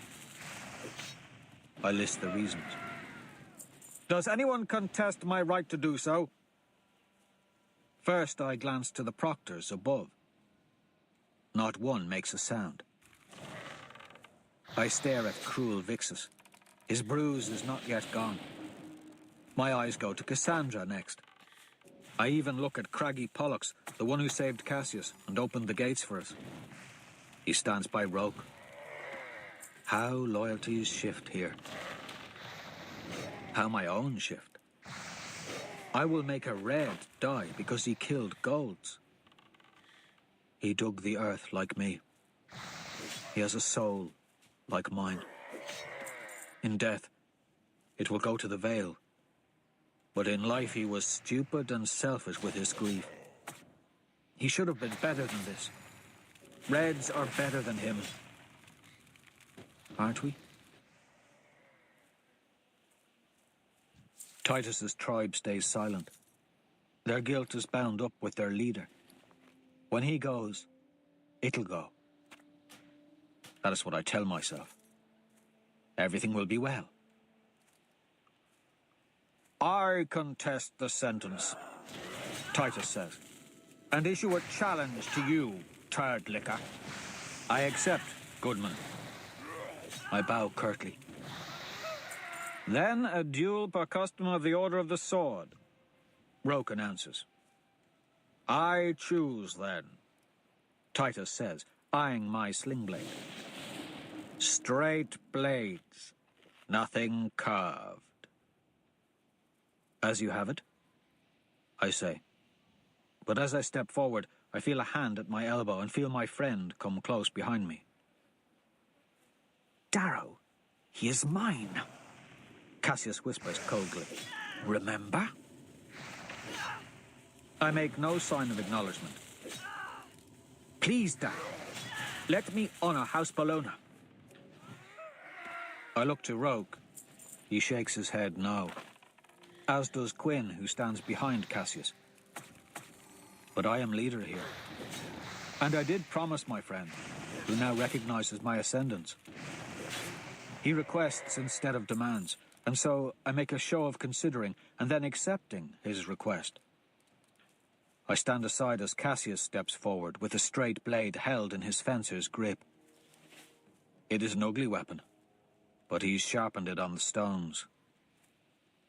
The little prince, Titus snickers. Wonderful. I'll be happy to drench your corpse with piss again when we're through. Titus is meant for brawls, meant for muddy battlefields and civil wars. I wonder if he knows how easily he will die today. Roke draws a circle in ash around the two combatants. Clown and Screwface walk out with arms full of weapons. Titus picks a long broadsword he took from a Ceres soldier 5 days before. The metal scrapes over stone. Echoes around the courtyard. He swings it once, twice, to test the metal. Cassius does not move. Pissing your pants already? Titus asks. No fretting. I'll be quick about it. Roke performs the necessities and commences the fight. Cassius is not quick about it. The ugly blades sound brittle against each other. The clangs are harsh. The blades chip, they grind. But how silent they are when they find flesh. The only sound is Titus's gasp. You killed Julian, Cassius says quietly. Julian au Bologna of House Bologna. He pulls his blade free of Titus's leg and slides it somewhere else. He rips it out. Titus laughs and swings feebly. It is pathetic at this point. You killed Julian. A thrust accompanies the words he repeats until I no longer watch. You killed Julian. But Titus is long dead. Tears stream down Quinn's face. Roke takes her and Leah away. My army is silent. Thistle spits on the cobbles and puts her arm over Pebble's shoulders. Clown looks even more dejected than usual. Even the proctors make no comment. It is Cassius's rage that fills the courtyard, a cruel lament for a kind brother. He said he did it for justice, for the honor of his family and house. But this is revenge, and how hollow it seems. I grow cold. This was meant for me, not for my poor brother, Titus. If that was ever really his name. He deserved better than this. I'm going to cry. The anger and sadness well in my chest as I push through the army. Roke looks at me when I pass him. His face is like a corpse's.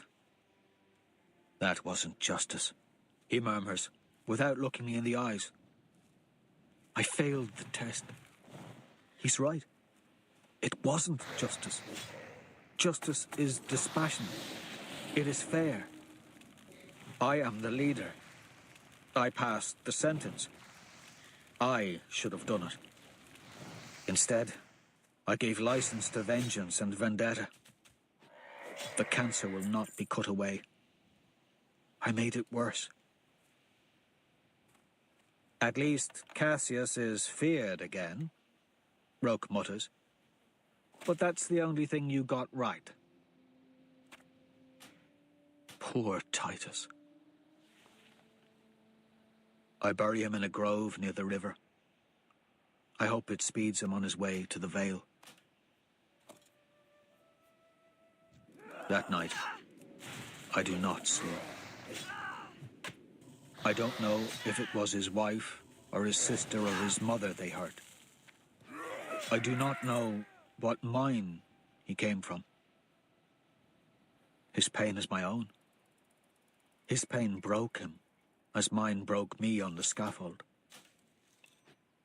But I was given a second chance. Where was his? I hope his pain fades in death. I did not love him till he was dead. And he should be dead. But he is still my brother.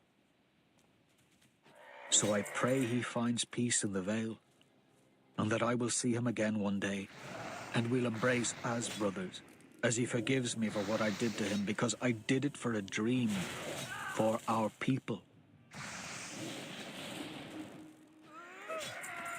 My name, 3 bars beside it now, floats nearer the Primus hand. Cassius has risen too, but there can only be one Primus. Since I cannot sleep, I take the guard shift from Cassandra. Mist curls around the battlements, so we tie sheep around the walls. They will bleat if an enemy comes. I smell something strange, rich and smoky. Roast duck. I turn and find Fitchner standing beside me. His hair is messy over his narrow brow, and he wears no golden armor today, only a black tunic striped with gold. He hands me a piece of duck. The smell makes my stomach rumble. We should all be pissed at you, I say. His face is one of surprise.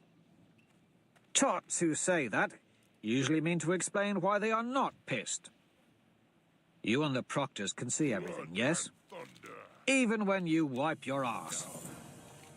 You didn't stop Titus because it's all part of the curriculum. The real question is why we did not stop you from killing him. Yes, little one. He would have been valuable in the military, don't you think? Perhaps not as a praetor with ships in the ink, but what a legate he would have made, leading men in star shells through enemy gates as fire rained down against their pulse shields. Have you ever seen an iron rain, where men are launched from orbit to take cities? He was meant for that. I do not answer. Fitchner wipes grease from his lips with the black sleeve of his tunic. Life is the most effective school ever created. Once upon a time, they made children bow their heads and read books. It would take ages to get anything across. He taps his head. But we have widgets and data pads now. And we Golds have the lower colors to do our research. We need not study chemistry or physics. We have computers and others to do that. What we must study is humanity. In order to rule, ours must be the study of political, psychological, and behavioral science. How desperate human beings react to one another. how packs form, how armies function, how things fall apart, and why. You could learn this nowhere else but here. No, I understand the purpose, I murmur. I learn more when I make mistakes, so long as they don't kill me. How well I learned from trying to be a martyr. Good. You make plenty of them. You're an impulsive little turd. But this is the place to frag up, to learn. This is life. But with medbots, second chances, artificial scenarios. You might have guessed that the first test, the passage, was the measurement of necessity versus emotion. The second was tribal strife. Then there was a bit of justice. Now there will be more tests, more second chances, more lessons learned. How many of us can die? I ask suddenly. Don't worry about that. How many? There is a limit set each year by the Board of Quality Control, but we're well within the bounds, despite what happened with the Jackal. Fitchner smiles. The Jackal, I say. Is that what happened the other night when the medbots blitzed south? Did I say his name? Oops. He grins. I mean to say that the medbots are very effective. They heal nearly all wounds, but will they be so effective when Cassius finds out who really killed his brother? My stomach tightens. He already killed Julian's murderer. Apparently you weren't watching. Of course. Of course. Mercury thinks you're brilliant. Apollo thinks you're uppity. He really does not like you, you know. I could give a piss. Oh, you should care much more than that. Apollo's a peach. Right.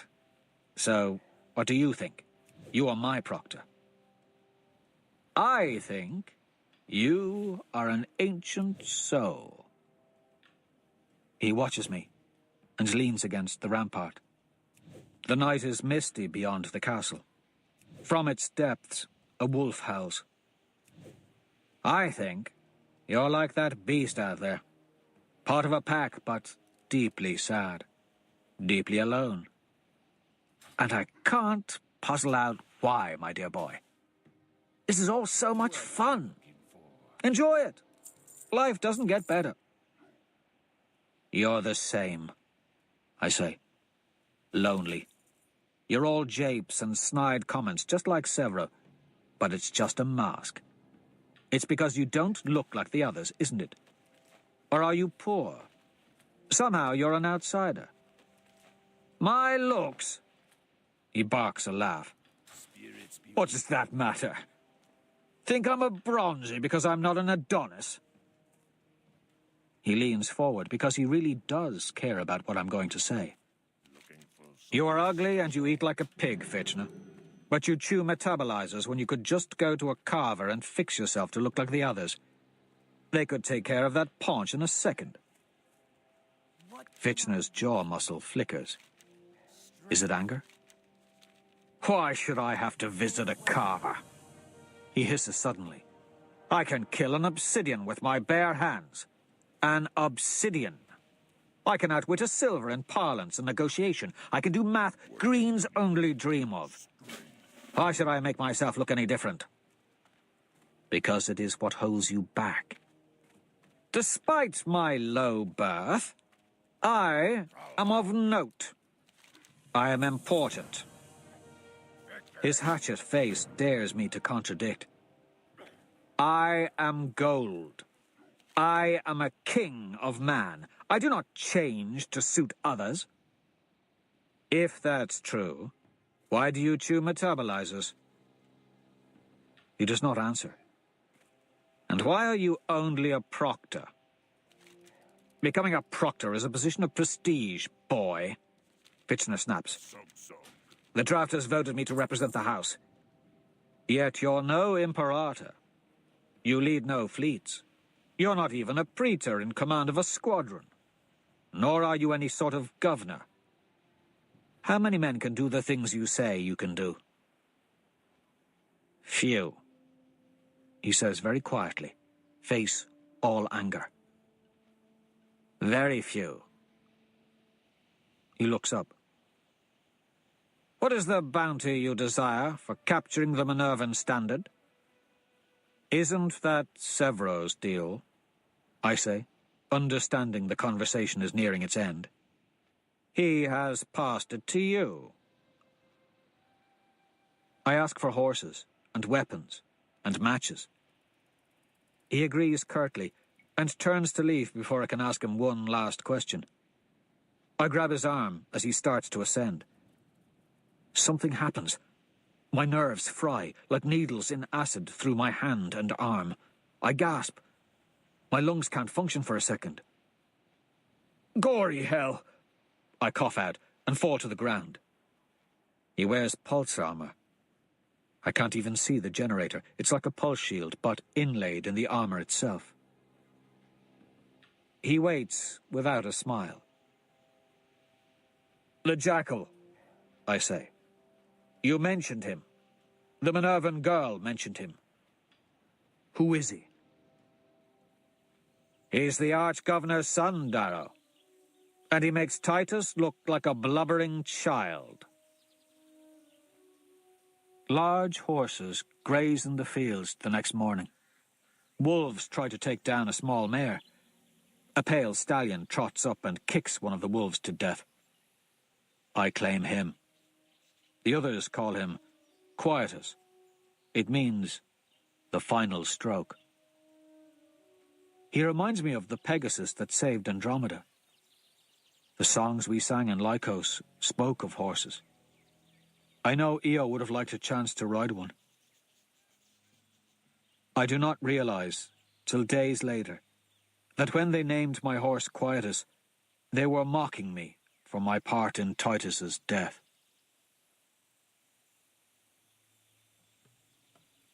Chapter 30.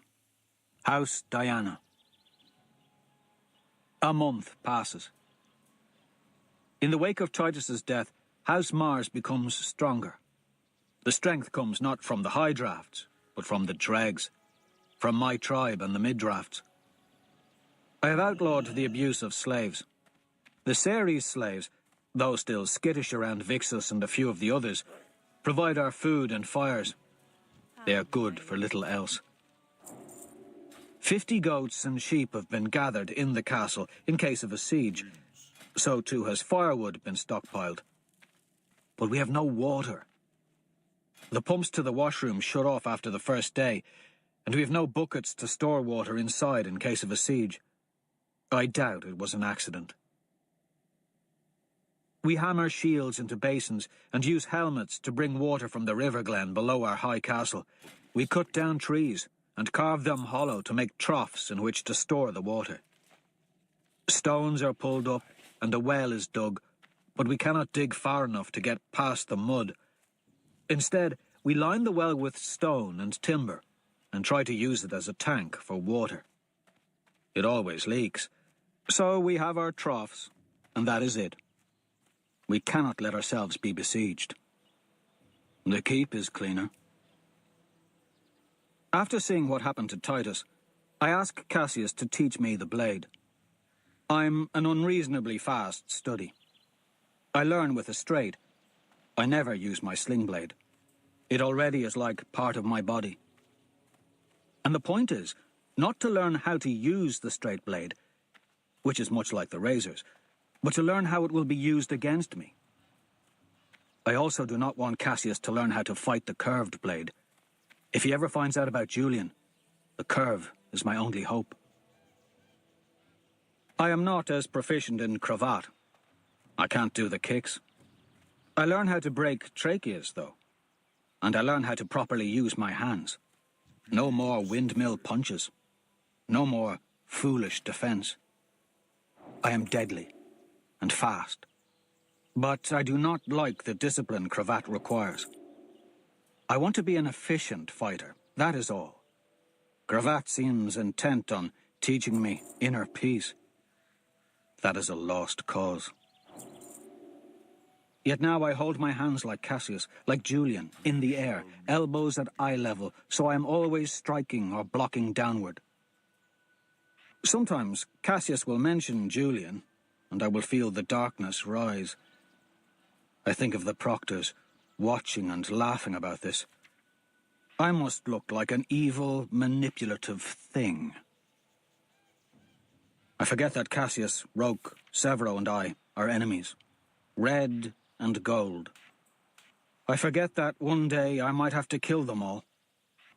They call me brother, and I cannot but think of them in the same way. The battle with House Minerva has broken down into a series of war-bound skirmishes, neither side gaining enough advantage over the other to ever score a decisive victory. Mustang will not risk the pitched battle that I want, nor can they really be goaded. They're not so easily tempted as my soldiers are to bouts of glory or violence. Still, the Minervans are desperate to capture me. Pax turns into a madman when he sees me. Mustang even tried offering Antonia, or so Antonia claims, a mutual defense compact, 12 horses, 6 stun pikes, and 7 slaves in exchange for me. I don't know if she is lying when she tells me this. You would betray me in a heartbeat if it got you to Primus, I tell her. Yes, she says irritably, as I interrupt her fastidious nail maintenance. But since you expect it, it shan't really be a betrayal, darling. Then why didn't you accept the offer? Oh, the dregs look up to you. It would be disastrous at this point. Maybe after you have failed at something. Yes. Maybe then, when the momentum is against you. Or you're waiting for a higher price. Exactly, darling. Neither of us mentions Severo. I know she's still afraid he'll cut her throat if she touches me. He follows me now, wearing his wolfskin. Sometimes he walks. Sometimes he rides a small black mare. He does not like armor. Wolves approach him at random, as though he were one of their own pack. They come to eat deer he kills because they've grown hungry, as we lock away the goats and sheep. Pebble always leaves them food at the walls whenever we slaughter a beast. She watches them like a child as they come in 4s and 3s. I killed their pack leader, Severo says when I ask why the wolves follow him. He looks me up and down and flashes me an impish grin from beneath the wolf pelt. Don't worry, I wouldn't fit in your skin. I've given Severo the dregs to command because I know they might be the only people he'll ever like. At first, he ignores them. Then, slowly, I begin noticing that more unearthly howls fill the night than before. The others call them the Howlers, and after a few nights under Severo's tutelage, each wears a black wolf cloak. There are 6. Severo, Thistle, Screwface, Clown, Pebble, and Weed. When you look at them, it seems as though each of their passive faces stares out from the open, fanged maw of a wolf. I use them for quiet tasks. Without them, I'm not sure I would still be leader. My soldiers whisper slurs about me as I pass. The old wounds have not healed. I need a victory, but Mustang will not meet in combat, and the 30-meter walls of House Minerva are not as easy to pass as they were initially. In our war room, Severo paces back and forth and calls the game stupidly designed. They had to know we couldn't gory well get past each other's walls. And no one is dumb enough to send out a force they can't afford to lose. Especially not Mustang. Pax might. He's an idiot, built like a god, but an idiot, and he wants your balls. I hear you popped one of his. Both. Should just put Pebble or Goblin in a catapult and launch them over the wall, Cassius suggests. Of course, we'd have to find a catapult. I'm tired of this war with Mustang. Somewhere in the south or west, the jackal is building his strength. Somewhere, my enemy, the Arch-Governor's son, is readying to destroy me. We are looking at this the wrong way, I tell Severo, Quinn, Roke, and Cassius. They're alone with me in the war room. An autumn breeze brings in the smell of dying leaves. "Oh, do share your wisdom," Cassius says, with a laugh. He's lying on several chairs, his head in Quinn's lap. She plays with his hair. "We're dying to hear." This is a school that has existed for, what, more than 300 years? So, every permutation has been seen. Every problem we face has been designed to be overcome. Severo, you say the fortresses cannot be taken. Well, the proctors have to know that. So that means we have to change the paradigm. We need an alliance. Against who? Severo asks, hypothetically. Against Minerva, Roke answers. Stupid idea. Severo grunts and cleans a knife and slides it into his black sleeve. Their castle is tactically inconsequential. No value. None. The land we need is near the river. Think we need Ceres' ovens? Quinn asks. I could do with some bread. We all could. A diet of meat and berries has made us muscle and bones. If the game lasts through the winter, yeah. Severo pops his knuckles. But these fortresses don't break. Stupid game. So we need their bread and their access to the water. We have water, Cassius reminds him. Severo sighs in frustration. We have to leave the castle to get it, Sir Numbnuts. A real siege? We'd last 5 days without replenishing our water. 7 if we drank the animal's blood like Morgdy. We need Ceres' fortress. Also, the harvest pricks can't fight to save their lives, but they have something in there. Harvest pricks? Ha ha ha, Cassius crows. Stop talking, everyone, I say. They don't. To them, this is fun. It's a game. They have no urgency, no desperate need. Every moment we waste is a moment the jackal builds his strength. Something in the way Mustang and Fitchner talked about him scares me. Or is it the fact that he's the son of my enemy? I should want to kill him. Instead, I want to run and hide at the thought of his name. It's a sign of my fading leadership that I have to stand up. Quiet, I say. And finally, they are. We've seen fires on the horizon. War consumes the south where the jackal roams. Cassius chuckles at the idea of the jackal. He thinks him a ghost I conjured up. Will you stop laughing at everything? I snap at Cassius. It's not a gory damn joke, unless you think your brother died for amusement. That shuts him up. Before we do anything else, I stress, we must eliminate House Minerva and Mustang. Mustang, Mustang, Mustang. I think you just want to snake Mustang. Severo sneers. Quinn makes a sound of objection. I snatch Severo's collar and lift him up into the air with one hand. He tries to dart away, but he's not as fast as me, so he dangles from my grip 2 feet off the ground. Not again, I say, lowering him nearer my face. Registers, Reap. His beady eyes are inches from my own. Off limits. I set him down, and he straightens his collar. So, it's to the Great Woods for this alliance, right? Yes. Then it's to be a merry quest, Cassius declares, sitting up. We'll be a troop. No, just me and Goblin. You aren't going, I say. I'm bored. I think I'll come with. You're staying, I say. I need you here. Is that an order? He asks. Yes, Severo says. Cassius stares at me. You? Giving me orders? He says in a strange way. Perhaps you've forgotten that I go where I want. So you leave control to Antonia while we both go risk our necks? I ask. Quinn's hand tightens on his forearm. She thinks I don't notice. Cassius looks back at her and smiles.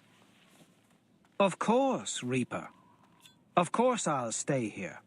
Just as you've suggested. Severo and I make camp in the southern highlands, within view of the Great Woods. We do not light a fire. Our scouts and others roam these hills at night. I see two horses on a far hill, silhouetted against the setting sun behind the bubble roof. The way the sun catches on the roof makes sunsets of purples and reds and pinks. It reminds me of the streets of Yorkton, as seen from the sky. Then it is gone, and Severo and I sit in darkness. Severo thinks this is a stupid game. Then why do you play it? I ask. How was I to know what it'd be like? Think I got a pamphlet? Did you get a slagging pamphlet? He asks irritably. He's picking his teeth with a bone. Stupid. Yet he seemed to know on the shuttle what the passage was. I tell him that. I didn't. And you seem to have every gory skill required for this school. So, if your mother was good in bed, you suppose she's a pink? Everyone adapts. Lovely, I mutter. He tells me to cut to the point of it. You snuck into the keep and stole our standard and buried it, saving it. And then you managed to steal Minerva's piece. Yet you don't get a single bar of merit for Primus. Doesn't that strike you as odd? No. Be serious. What should I say? I've never been liked. He shrugs. I wasn't born pretty and tall like you and your butt boy Cassius. I had to fight for what I want. That doesn't make me likable. Just makes me a nasty little goblin. I tell him what I've heard. He was the last one drafted. Fitchner didn't want him, but the drafters insisted. Severo watches me in the dark. He doesn't speak. You were picked because you were the smallest boy, the weakest looking. Terrible scores and so small. They drafted you like they drafted all the other low drafts, because you'd be easy to kill in the passage. A sacrificial lamb for someone they had plans for, big plans. You killed Priam, Severo. That's why they won't let you be Primus. Am I on target? You're on target. I killed him like I'd kill a pretty dog. Quick. Easy. He spits the bone onto the ground. And you killed Julian. Am I on target? We never speak of the passage again. In the morning, we leave the highlands behind for the foothills. Trees interspersed with grass. We move at a gallop in case Minerva's war bands are near.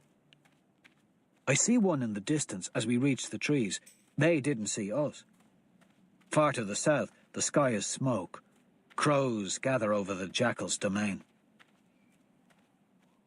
I would like to say more to Severo, ask about his life, but his gaze penetrates too deep. I don't want him to ask about me, to see through me as easily as I saw through Titus. It is strange. This boy likes me. He insults me, but he likes me. Even stranger, I desperately want him to like me. Why? I think it is because I feel as though he's the only one, including Roke and Cassius, who understands life. He is ugly in a world where he should be beautiful. And because of his deficiencies, he was chosen to die. He, in many ways, is no better than a Red. I want to tell him I'm a red. Some part of me thinks he is too. And some other part of me thinks he'll respect me more if he knows I am a red. I was not born privileged. I am like him. But I guard my tongue. There's no doubt the proctors watch us. Quietus does not like the woods. At first, the shrubbery is so thick that we must cut our way forward with our swords. But soon the shrubbery thins, and we enter the realm of god trees. Little else can exist here. The colossuses block the light, their roots stretching up like tentacles to sap the energy from the soil as they grow tall as buildings. I am in a city again, one where animals bustle, and tree trunks instead of metal and concrete obstruct my view. Then, as we venture deeper into the woods, I'm reminded of my mind, dark and cramped beneath the boughs, as though there is no sky or sun. Autumn leaves the size of my chest crinkle underfoot. I know we are being watched. Severo does not like this. He wants to slink away to find the eyes at our backs. That would defeat the purpose, I tell him. That would defeat the purpose, he mocks. We break for a lunch of pillaged olives and goat meat. The eyes in the trees think I'm too stupid to shift my paradigm, as though I would never suppose they'd hide above me instead of on the ground. Yet, I don't look up. No need to frighten the idiots, or let them know I know their game. I'll have to conquer them soon, if I still am the leader of my house. I wonder if they have ropes to traverse the trees, or are the limbs wide enough? Severo still itches to pull out his knives and scale one of the trees. I shouldn't have brought him. He's not meant for diplomacy. At last, someone chooses to speak at me. "Hello, Mars," one says. Other voices echo it to my right. Stupid children. Should have saved their tricks for the night. It would be miserable in these woods in the dark, voices coming from all around.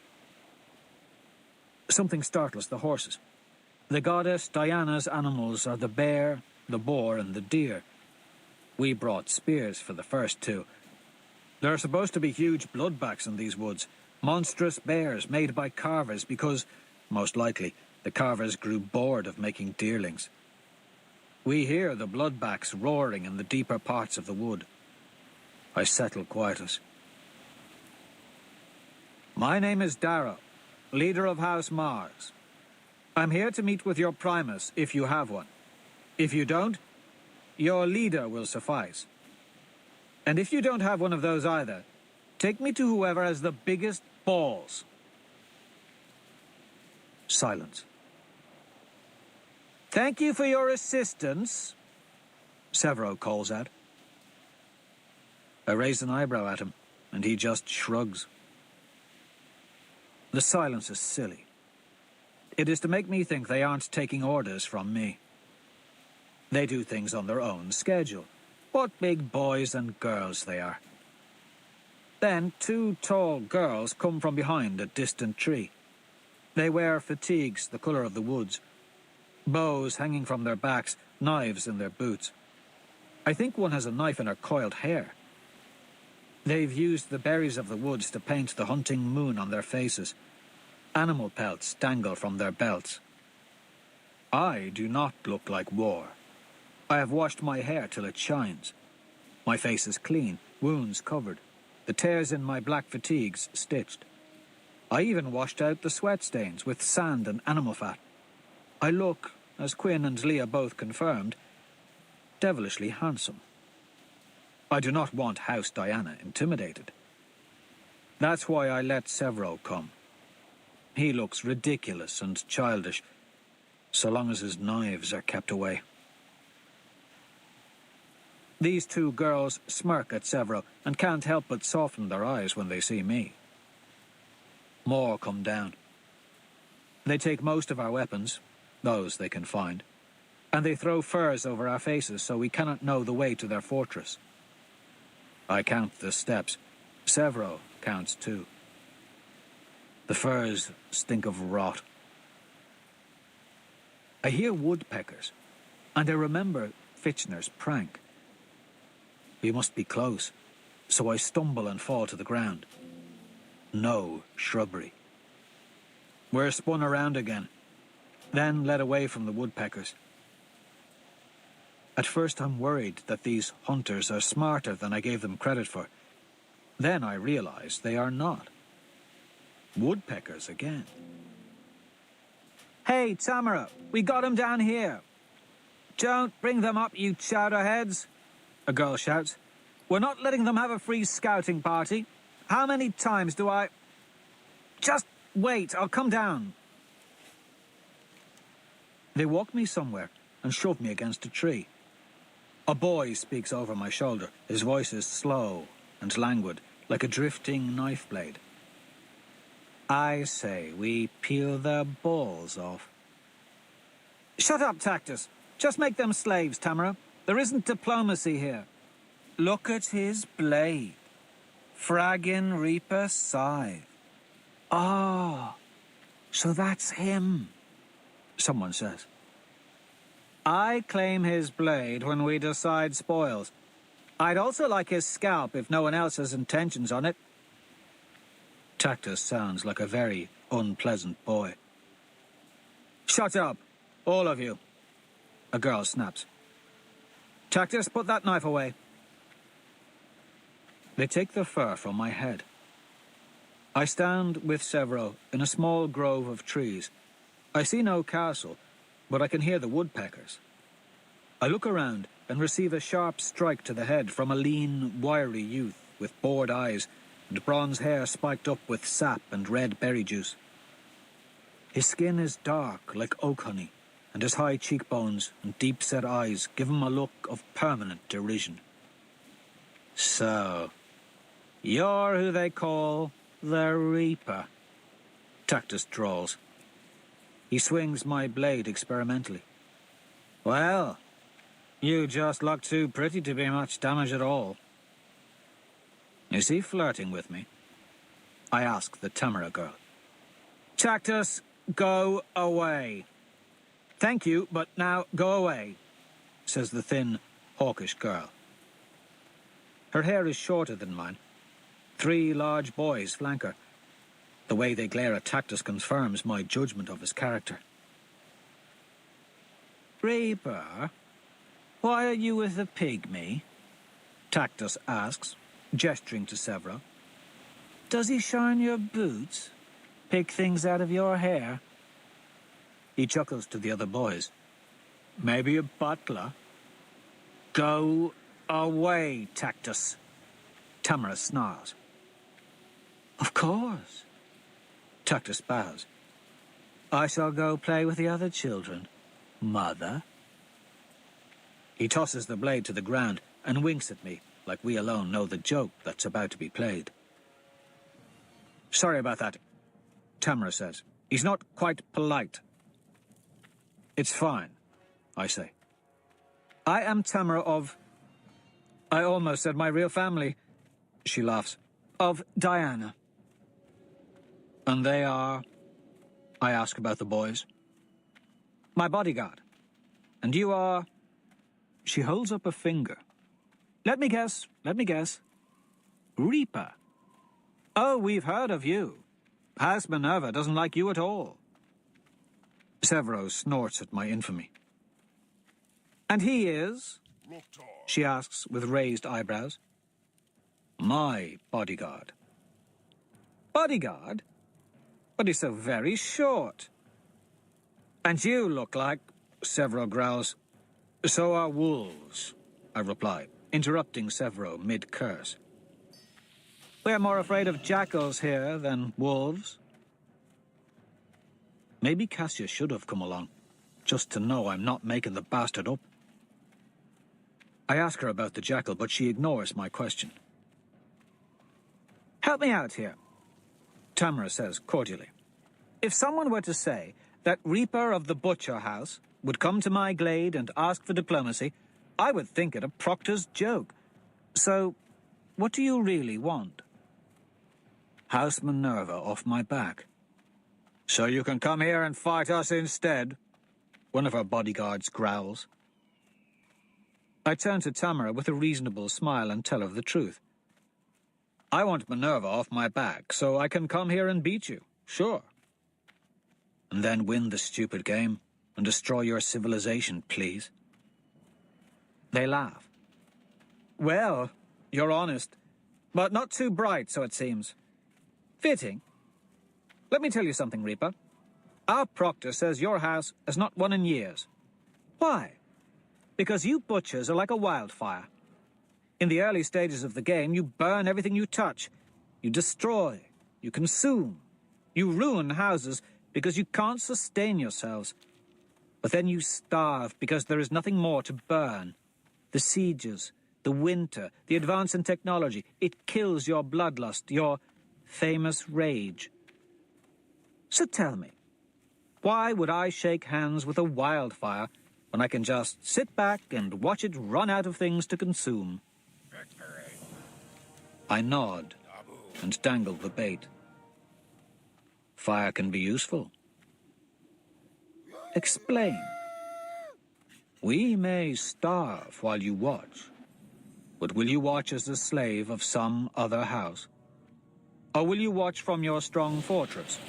Your army is twice as large and ready to sweep up the ashes. Not enough. I will personally promise that House Mars will brook no aggression toward House Diana so long as our agreement is not violated.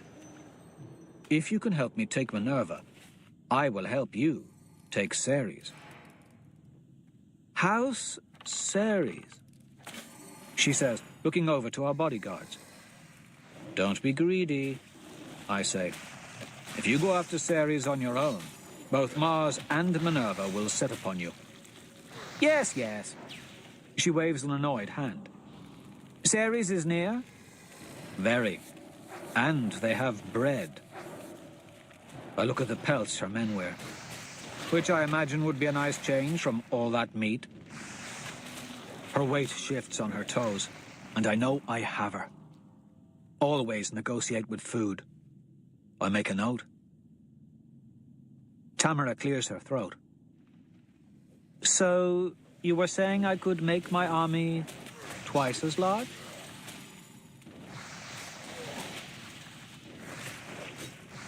Chapter 31. The Fall of Mustang. I ride dressed for war, all in black. Hair wild and bound by goat gut. Forearms covered with Durosteel vambraces looted in battle. My Durosteel cuirass is black and light. It'll deflect any edge less than an iron blade or a razor. My boots are muddy. Streaks of black and red go across my face. Sling blade on my back. Knives everywhere. 9 red crossbones and 10 wolves cover Quietus's flank. Leah painted them. Each crossbone is an incapacitated opponent who are often healed by medbots and then thrown back into the fray. Each wolf, a slave. Cassius rides at my side. He shimmers.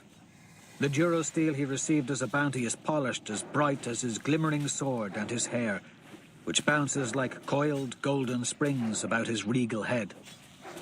It's as though he's never been stood around and pissed on. Well, I do believe I am the lightning, Cassius declares. And you, my brooding friend, are the thunder. And what am I? Roke asks, kicking his horse up beside us.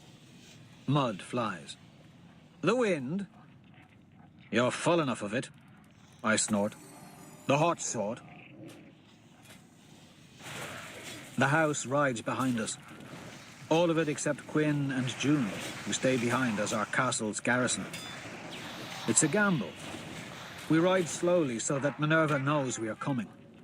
What they do not know is that I was there in the night, just hours before, and that Sebro is there now.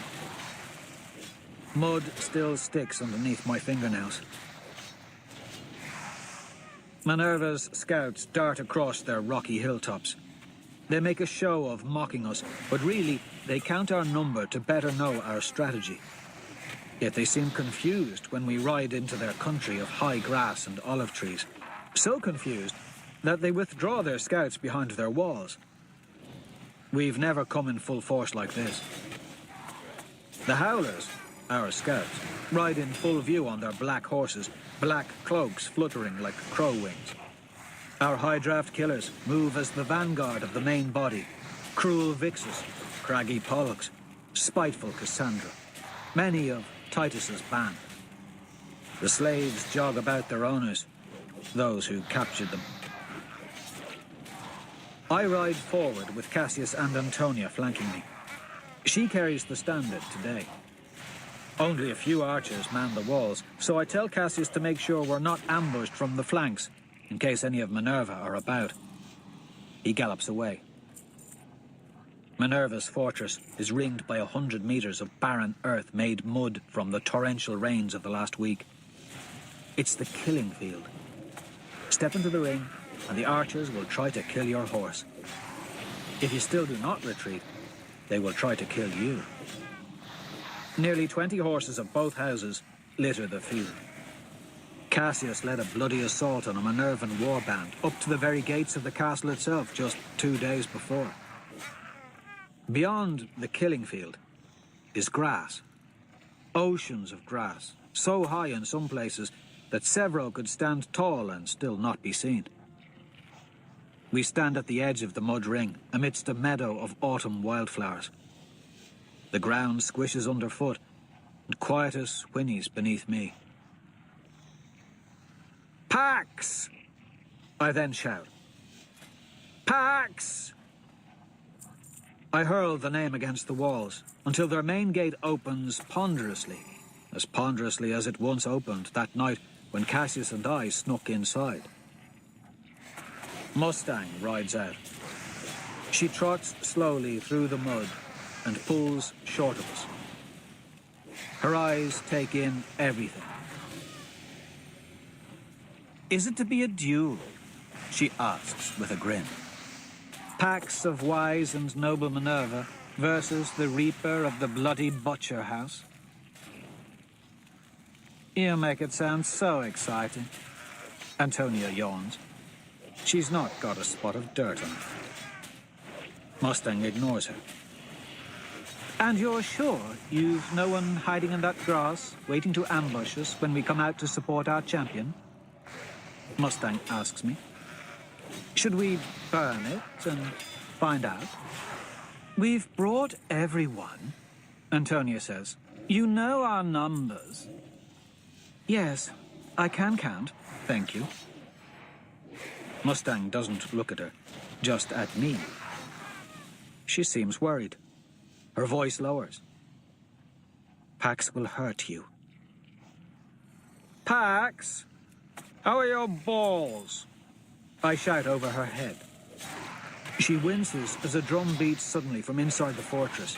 Except, it's not a drum. Pax comes out of the gate. His war axe thumps his shield. Mustang shouts him back and he obeys like a dog, but the beating of the axe on the shield does not cease. We agree that the stakes should be all the remaining slaves between the two of us. A hefty bounty. I thought Handsome was the duelist, Mustang says, then shrugs. Her eyes keep going to the grass. Where is that mad fellow? Your shadow, the one who leads that wolf pack. Is he hiding in the grass? I don't want him popping up behind me again.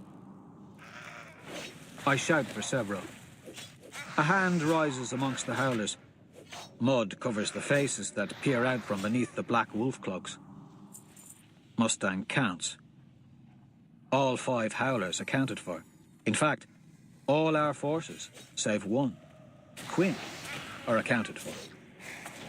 Still, Mustang isn't satisfied. We are to remove our army 600 meters from the edge of the mud ring. She will burn away all the grass within 100 meters of where we now stand. When the grass is done burning, the scorched earth will be the duel field. 10 men of her choosing will join 10 of my choosing in creating a circle in which to fight.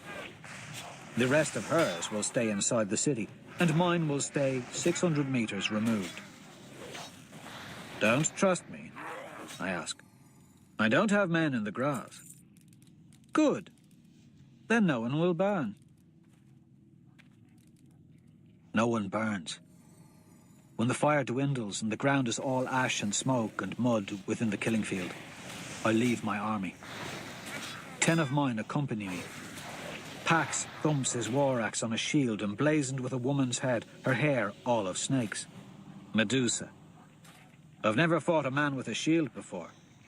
His armor is tight and covers everything but his joints. I heft a stun pike in the hand I've painted red, and a sling blade in the hand I've painted black. My heart rattles as the circle forms around us. Cassius motions me over. Even in the muted light, he glows with colour. He shares an ironic smile. Never stop moving. It's like cravat, this. He eyes Pax. And you're faster than this gory bastard, right?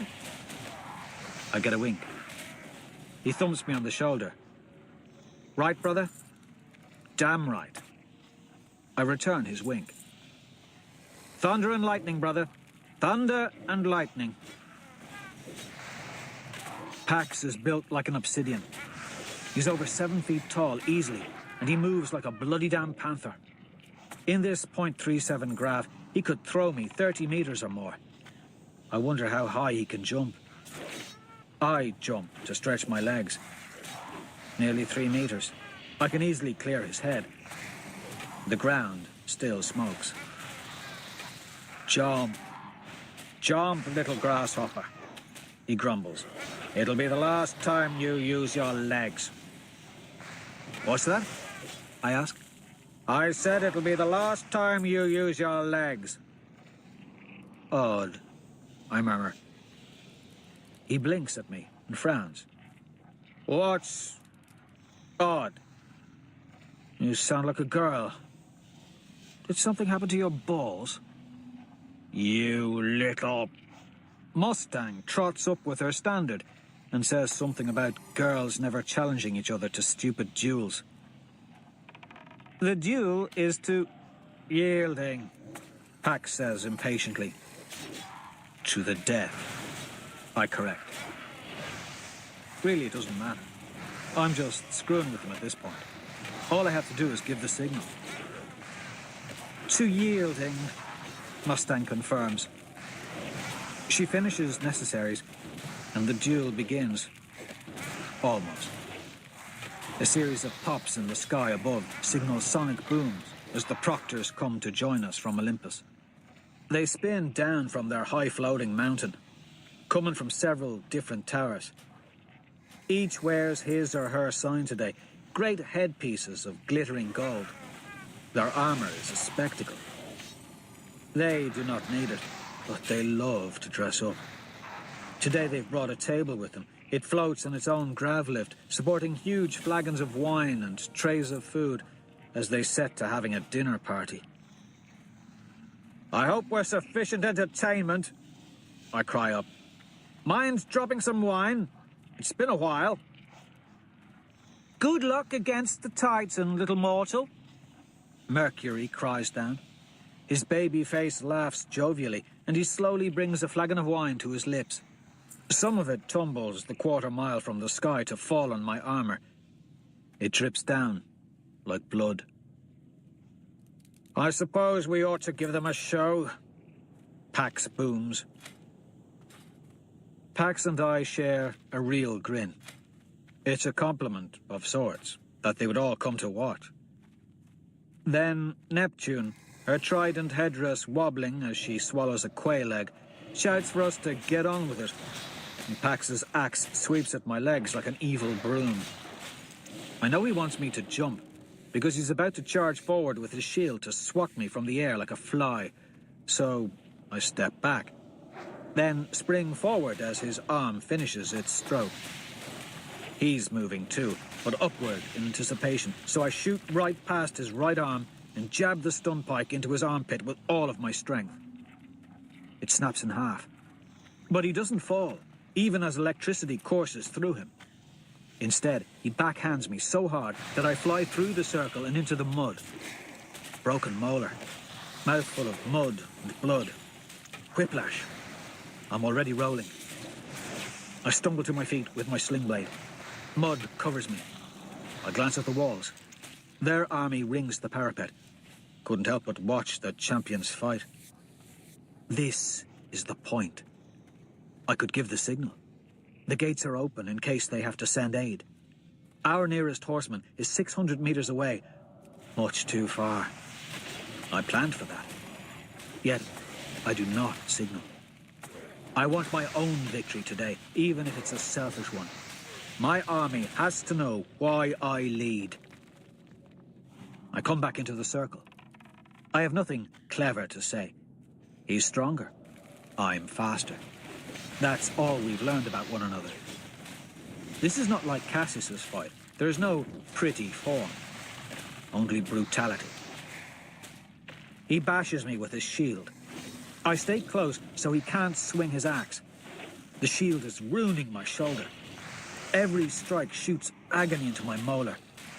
He lunges with it again, and I jump, pull on the shield with my left hand, and launch myself over him. A knife flickers from my wrist, and I stab it at his eyes as I pass.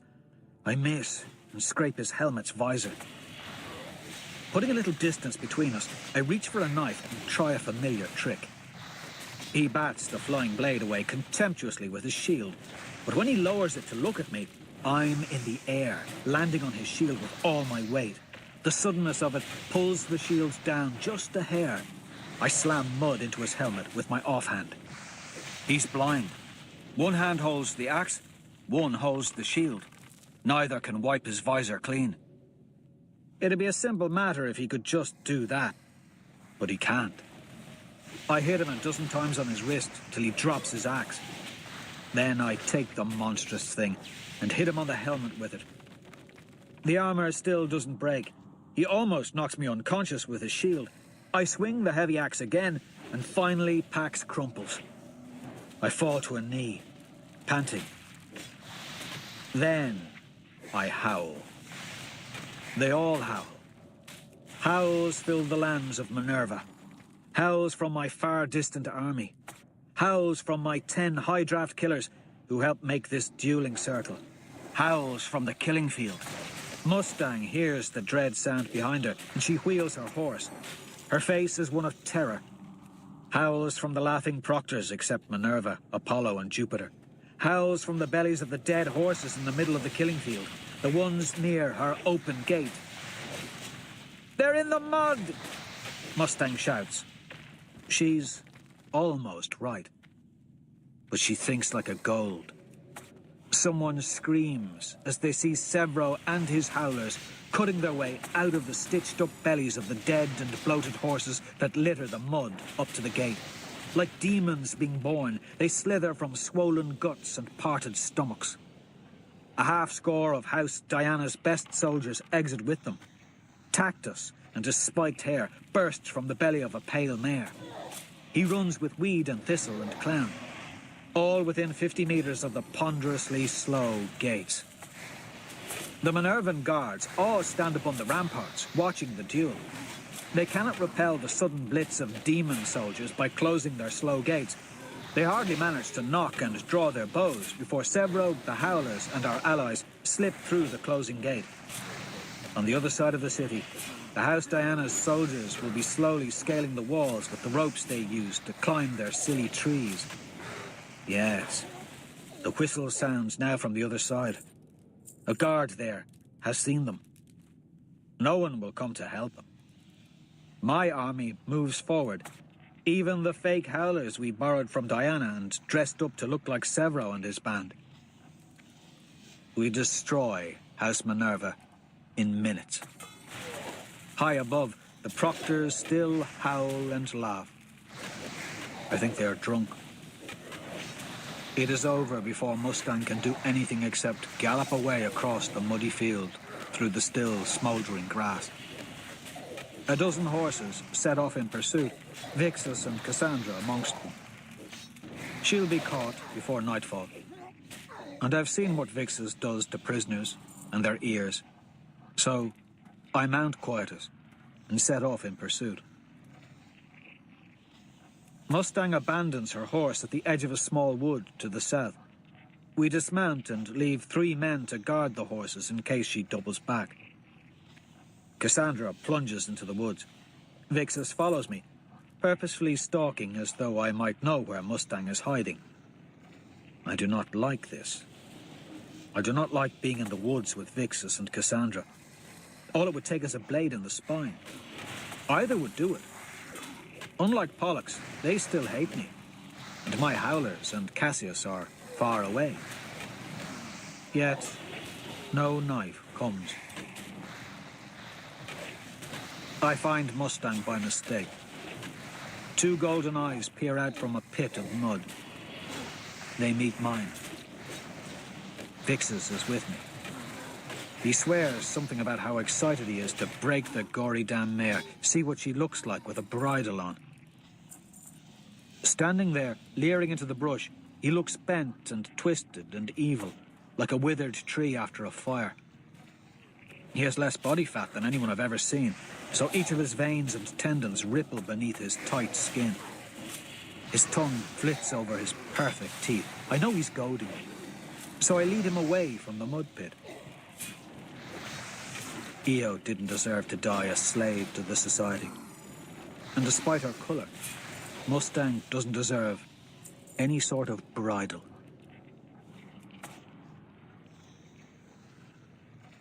Chapter 32. Antonia. I passed this test. The interminable war with House Minerva is done. And I've also trapped House Diana. House Diana had 3 choices before the battle. They could have betrayed me to Minerva and taken my house as slaves, but I had Cassius send pickets to intercept any rider. They could have accepted my proposal, or they could have gone to our castle and tried to take it. I couldn't care less if they chose that option. It was a trap. We left no water inside and could have besieged them easily. Now they have the Minervan fortress, and we are outside in the plains. They could honor their agreement. We would get the standard, they would get the city and all its inhabitants. But I know they'll become greedy. And they do. The gates close, and they think they've a strategic bastion. Good. That's why I have Severo inside with them. Smoke plumes soon rise. He destroys the food stores as they enslave the Minervans and guard the walls from my army. Then he fells the wells with feces and hides with his howlers in the cellars. House Diana is not used to this sort of warfare. They've never really left their woods behind.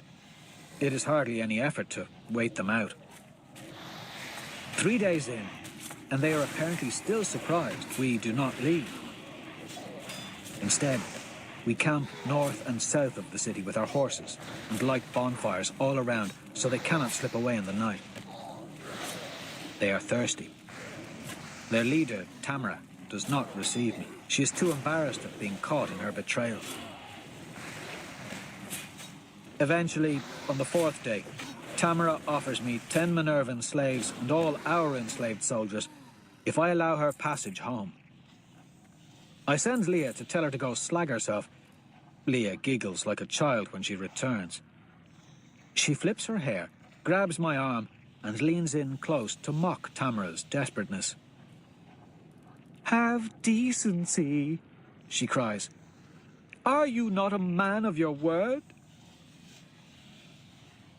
When they try to break out the 5th night, we capture every last one of them. Except Tamara. She fell from her horse and was trampled to death in the mud. Her saddle was cut through underneath. Severo shows me the cleanly severed strip of leather. Tactus? Probably. His mother's a senator, father's a praetor. Severo spit. Met him when we were children. Beat a girl half to death when she wouldn't kiss him on the cheek. Mad bastard. Let it slide, I say. We can't prove anything. Tactus is our slave, as is all of Diana and Minerva. Even Pax. I sit with Cassius and Rogue atop our horses as we watch our new slaves labor in stacking wood and hay throughout the Minervan fortress.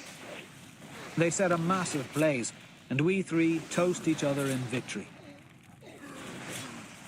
This will be your last bar of merit, Cassius tells me. That makes you Primus, brother. He pats my shoulder, and I see only a twinge of jealousy in his eyes. Couldn't be a better pick. Lord on high, I never thought I would see this side of our handsome friend, Rogue says. Humility. Cassius, is that truly you? Cassius shrugs. This game is but a year of our lives, maybe less. After that, we have our apprenticeships or academies. After that, we have our lives. I'm only glad that we three were in the same house. Just rewards will be there eventually, for all of us. I squeeze his shoulder. Agreed. He's still looking down, unable to meet our eyes till he finds his voice again. I may have lost a brother here. That pain won't fade. But I feel like I've gained two more. He looks up fiercely. And I mean that, lads. I gory well mean that. We'll have to do ourselves proud here. Beat some more houses. Win the whole damn thing. But my father will need officers for the ships in his armada. If you are interested, that is. The House Bologna always needs praetors to make us stronger. He says that last part timidly, as though we'd have something better to do. I grip his shoulder once more and nod even as Rogue says something smart-ass about being a politician because he'd rather send people to their deaths than go to his own. The sons of Ares would drool if I became a praetor to House Bologna. And don't worry, Rogue. I'll mention your poetry to father, Cassius laughs. He's always wanted a warrior bard. Of course, Rogue embellishes. Be sure to let dear Imperator Bologna know that I'm a master with metaphor and a rogue with assonance. Rogue. Oh, God. I laugh as Severo rides up with Quinn, and a girl on a type of horse I have not seen before. The girl wears a bag over her head. Quinn announces her as an emissary from House Pluto. Her name is Lilith, and they found her waiting near the edge of the woods. She wishes to speak with Cassius. Lilith was once a moon-faced girl with cheeks that did smile, but now don't. They are drawn and newly burned, pocked and cruel. She's seen hunger, and there's a coldness to her that I don't recognize. I'm frightened. I feel like Mickey when he looked at me. I was a cold, quiet thing he didn't understand. So was she. It's like looking at a fish from an underground river.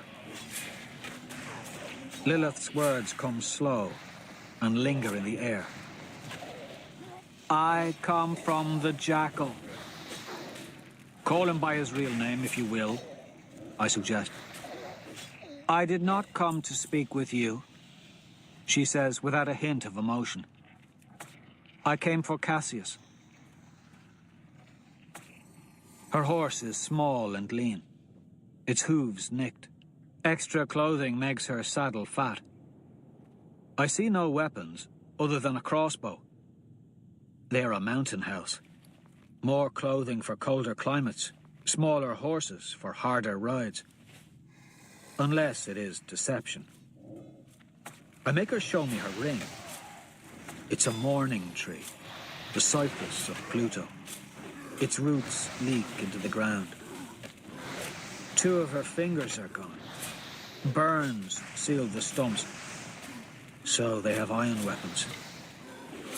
Her hair clatters when she moves. I don't know why. She looks me over quietly, as though judging me against her master. Apparently, I am lacking. Cassius Albalona, my master desires the Reaper. She goes on before either of us can say a word. We're too surprised. Alive, dead, we don't care. In return for him, you will receive 50 of these for your army. She tosses him 2 iron blades. You can tell your master he should come face me himself, I say. I make no words with dead boys, Lilith says to the air. My master has put the mark on the Reaper. Before winter comes, he will be dead, by one hand or another. You can go slag yourself, Cassius replies. She tosses Cassius a small pouch. To help you make your decision. She does not speak again.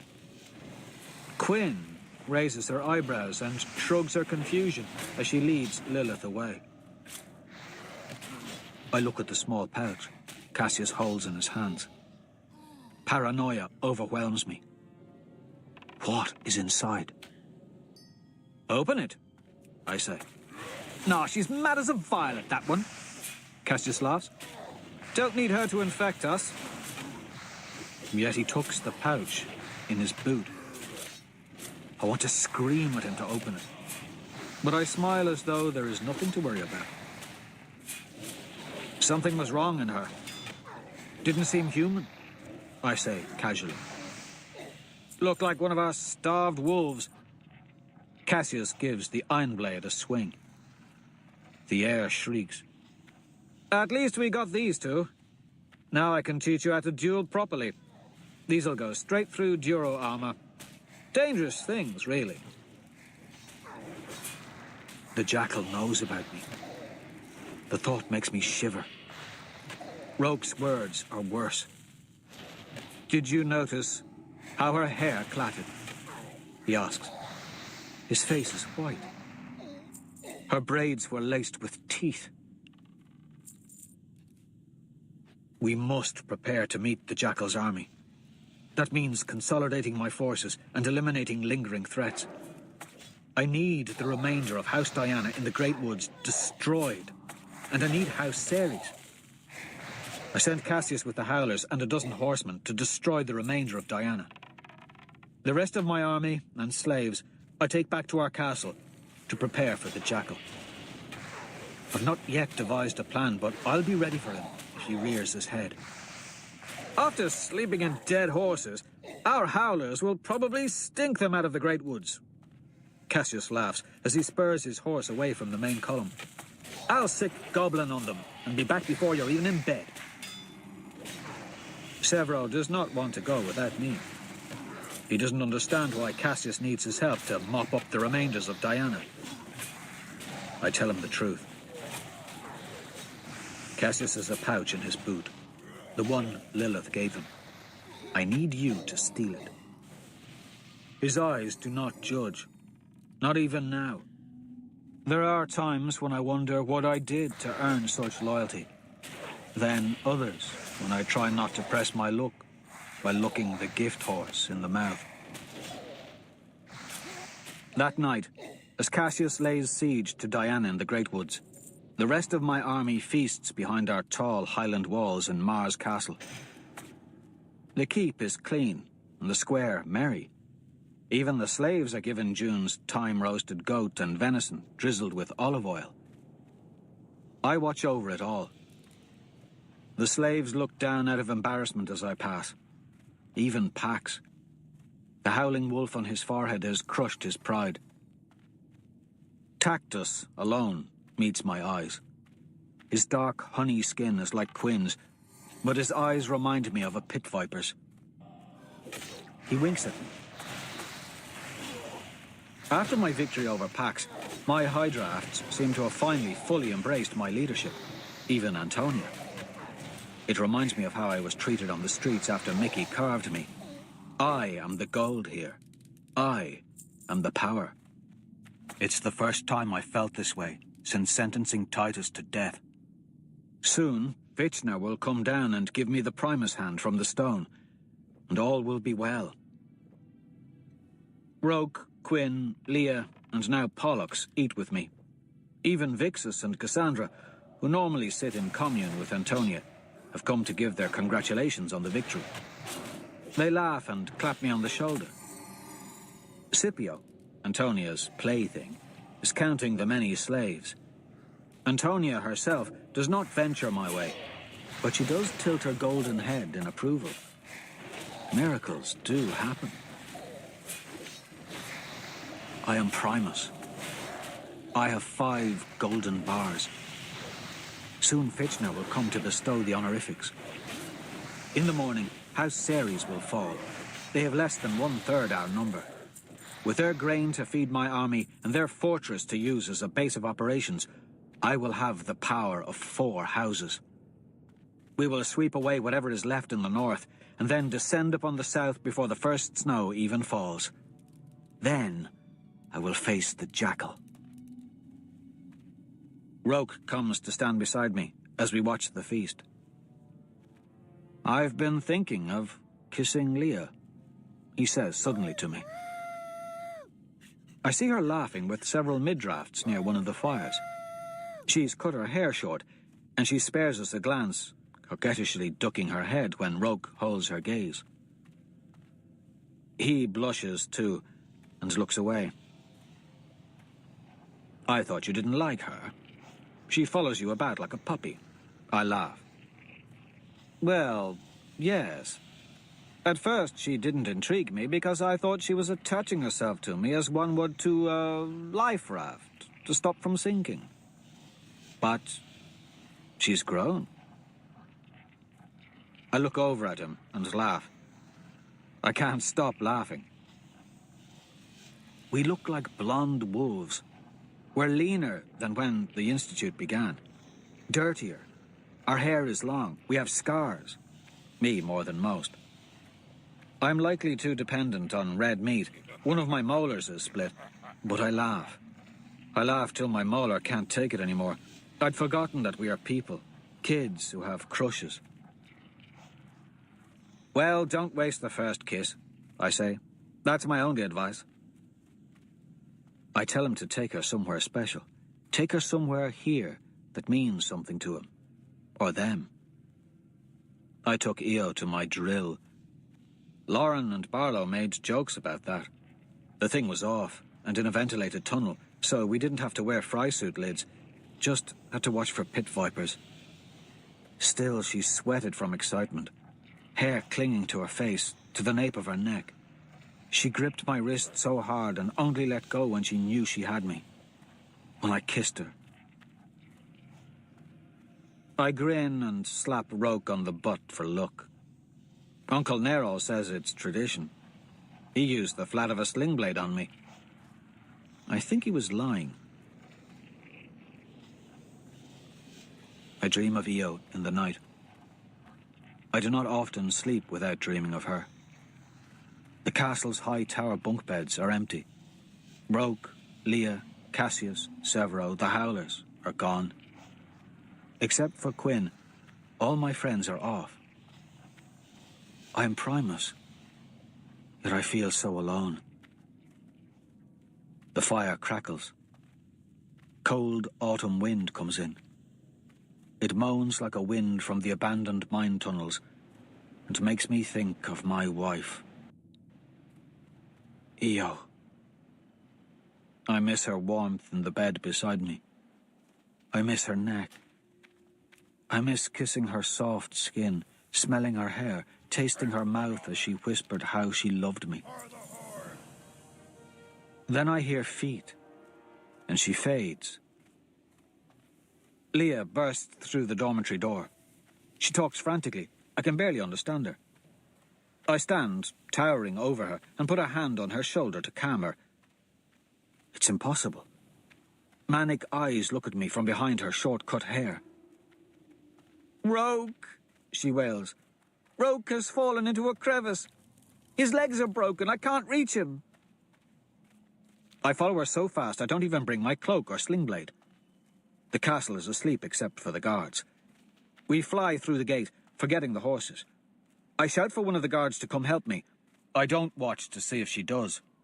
Leah runs ahead, guiding me down into the glen, and then up over the northern hills to the Highland Gulch, where we made our first fires as a tribe. The mists are thick, the night is dark, and I realize how stupid I am. It's a trap. I stop, following Leah. I don't tell her. I don't know if they'll come from behind, so I dive to my belly and shuffle to a gully so that I am lost in the mist. I put ferns over myself. I hear them now. The sound of swords, of feet and stun pikes. Curses. How many are there? Leah calls my name frantically. She is not alone now. She's led me to them. I hear crooked Vixus. I smell Cassandra's flowers. She's always rubbing them on her skin to cover her body odor. Their voices call to each other in the mist. They know I discovered their trap. How can I get back to my army? I dare not move. How many are there? They look for me. If I run, would I make it? Or would I end up on the end of a sword? I have 2 knives in my boots. That is it. I pull them out. "Oh, Reaper!" Antonia calls from the mist. She's somewhere above me. "Fearless leader! Oh, Reaper! There's no need to hide, darling. We're not mad at you ordering us about like you're our king. We're not indignant enough to bury knives in your eyes. Not at all. Darling!" They call taunts, playing on my vanity. I've never had much, but they can't understand that. A boot steps near my head. Green eyes peer through the darkness. I think they see me. They don't. Night optics. Someone gave them night optics. I hear Vixus and Cassandra. Antonia grows frustrated. "Reaper, if you do not come out to play, there shall be consequences." She sighs. "What consequences, you ask? Why, I will cut little Leah's throat to the bone." I hear a yelp as Leah's hair is seized. "Roke's lover." I don't come out. God damn it. I don't come out. My life is more than my own. It is Eo's, my family's. I cannot throw it away. Not for my pride, not for Leah, not to avoid the pain of losing another friend. Do they have Roke too? My jaw aches. I clench my teeth. My molar screams. Antonia won't do it. She can't. "Last chance, my darling." "No." There's a meaty sound, followed by a gurgle and a thump as a body crumples to the ground. "Pity?" I loose a silent scream as I see the medbot whine through the night's mist. For all the power in my hands, in my body, I'm powerless to stop this. Them. I do not move until the early morning, when I am sure they are gone. The medbots did not take Leah's body away. The proctors left it so I would know she died, so I could not hold on to hope that somehow she lived. The bastards. Her body is fragile in death, like a little bird that has fallen from the nest. I build a cairn over her. The stones are high, but they will not keep the wolves away. I do not find Roke's body, so I do not know what has become of him. Is my friend dead? I feel a ghost as I pick my way along the highlands, circling around the castle to avoid Antonia's henchmen. I put myself on the path Cassius will take in returning from the Great Woods, hiding beneath shrubs to stay from sight.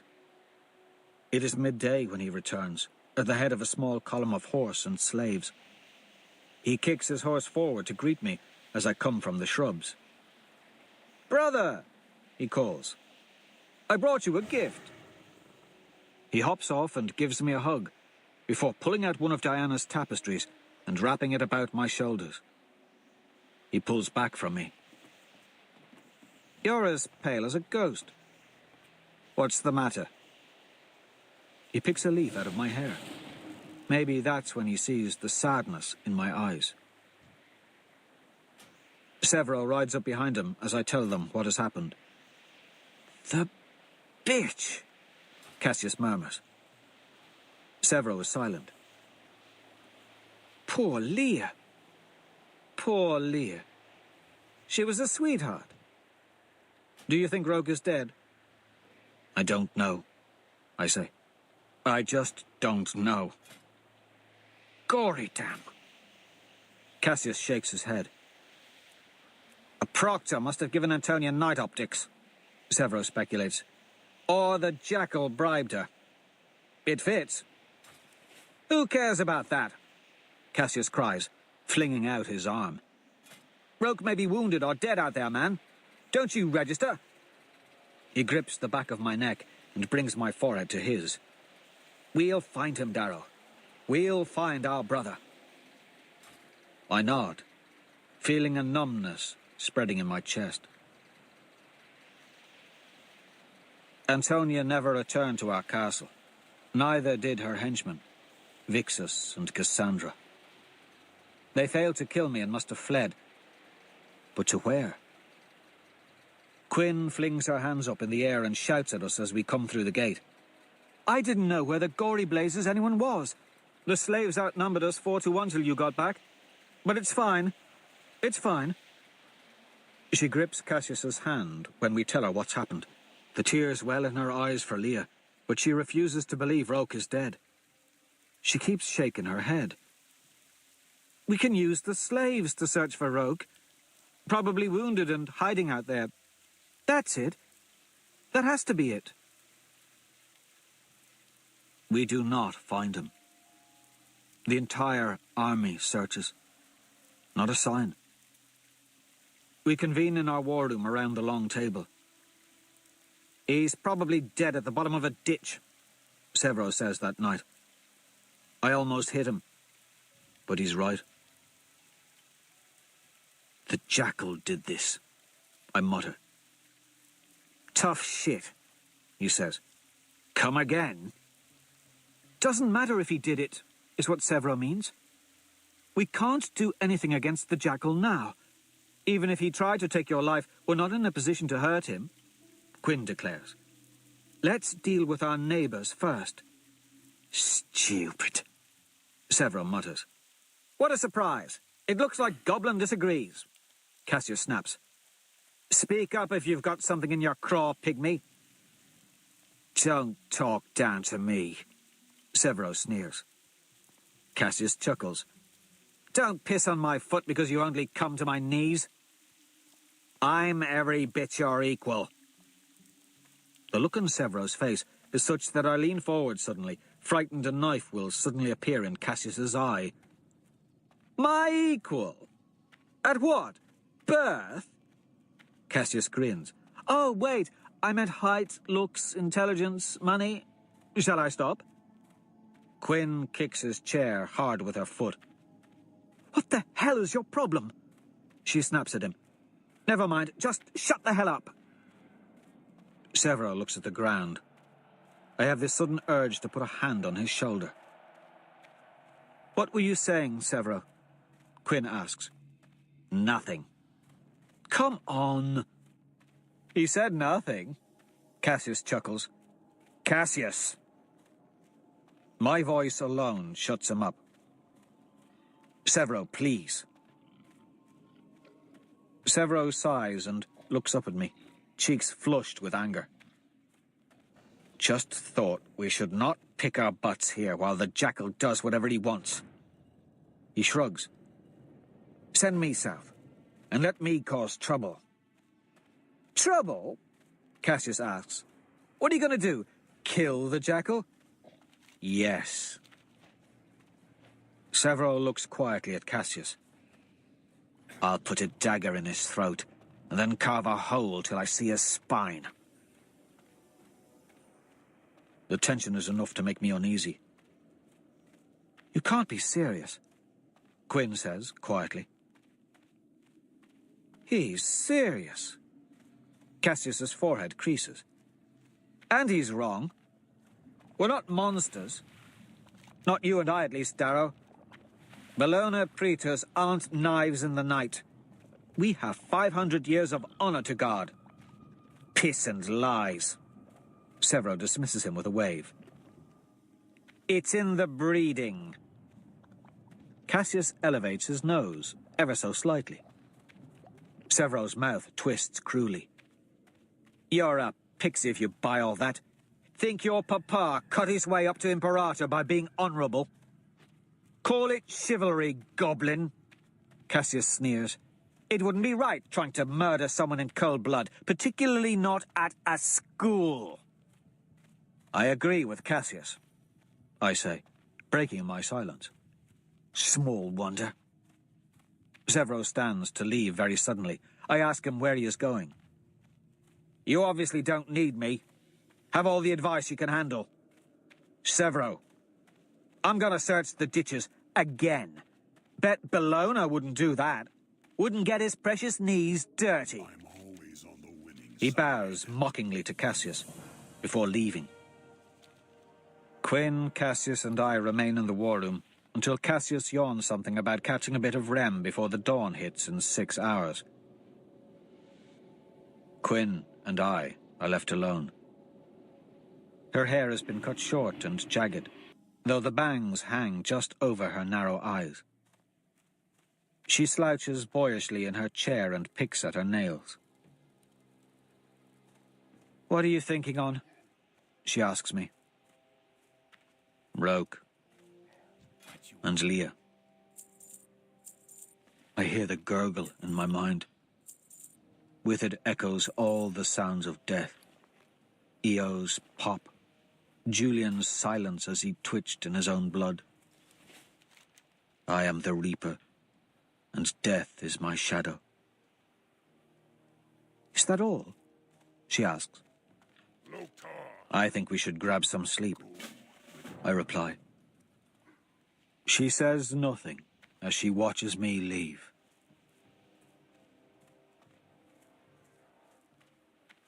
Chapter 33. Apologies. Blood and thunder. Cassius wakes me in the middle of the night. Severo found Roke, he says. He's a mess. Come. Where? North. They can't move him. We gallop away from the castle under the light of twin moons. An early winter snow fills the air with dancing flurries. Sucking sounds come from the mud as we head north toward the North Metos. No sounds but the gurgling of the water and the wind in the trees. Wiping sleep from my eyes, I look over to Cassius. He has our 2 iron swords. And suddenly a pit opens in my stomach as I realize what's what. He doesn't know where Roke is. But he knows something else. He knows what I have done. This is a trap I cannot ride away from. I guess there are those times in life. It's like staring at the ground as you fall from a height. Seeing the end coming doesn't mean you can dodge it, fix it, stop it. We ride for 20 more minutes. It was no surprise, Cassius says suddenly. What's that? I've known for over a year that Julian was meant to die. The snow falls silently as we move together through the mud. The hot horse moves between my legs. Step by step, through the mud. He made a mess of his test. He was never the brightest, not in the way they wanted. Though he was kind and bright with emotions. He could sense sadness or anger a click away. But empathy is a low-color thing. I say nothing. There are feuds that do not change, Darrow. Cats and dogs, ice and fire, Augustus and Bologna, my family and the Arch-Governor's. Cassius's eyes are fixed ahead, even as his horse stumbles and his breath makes fog in the air.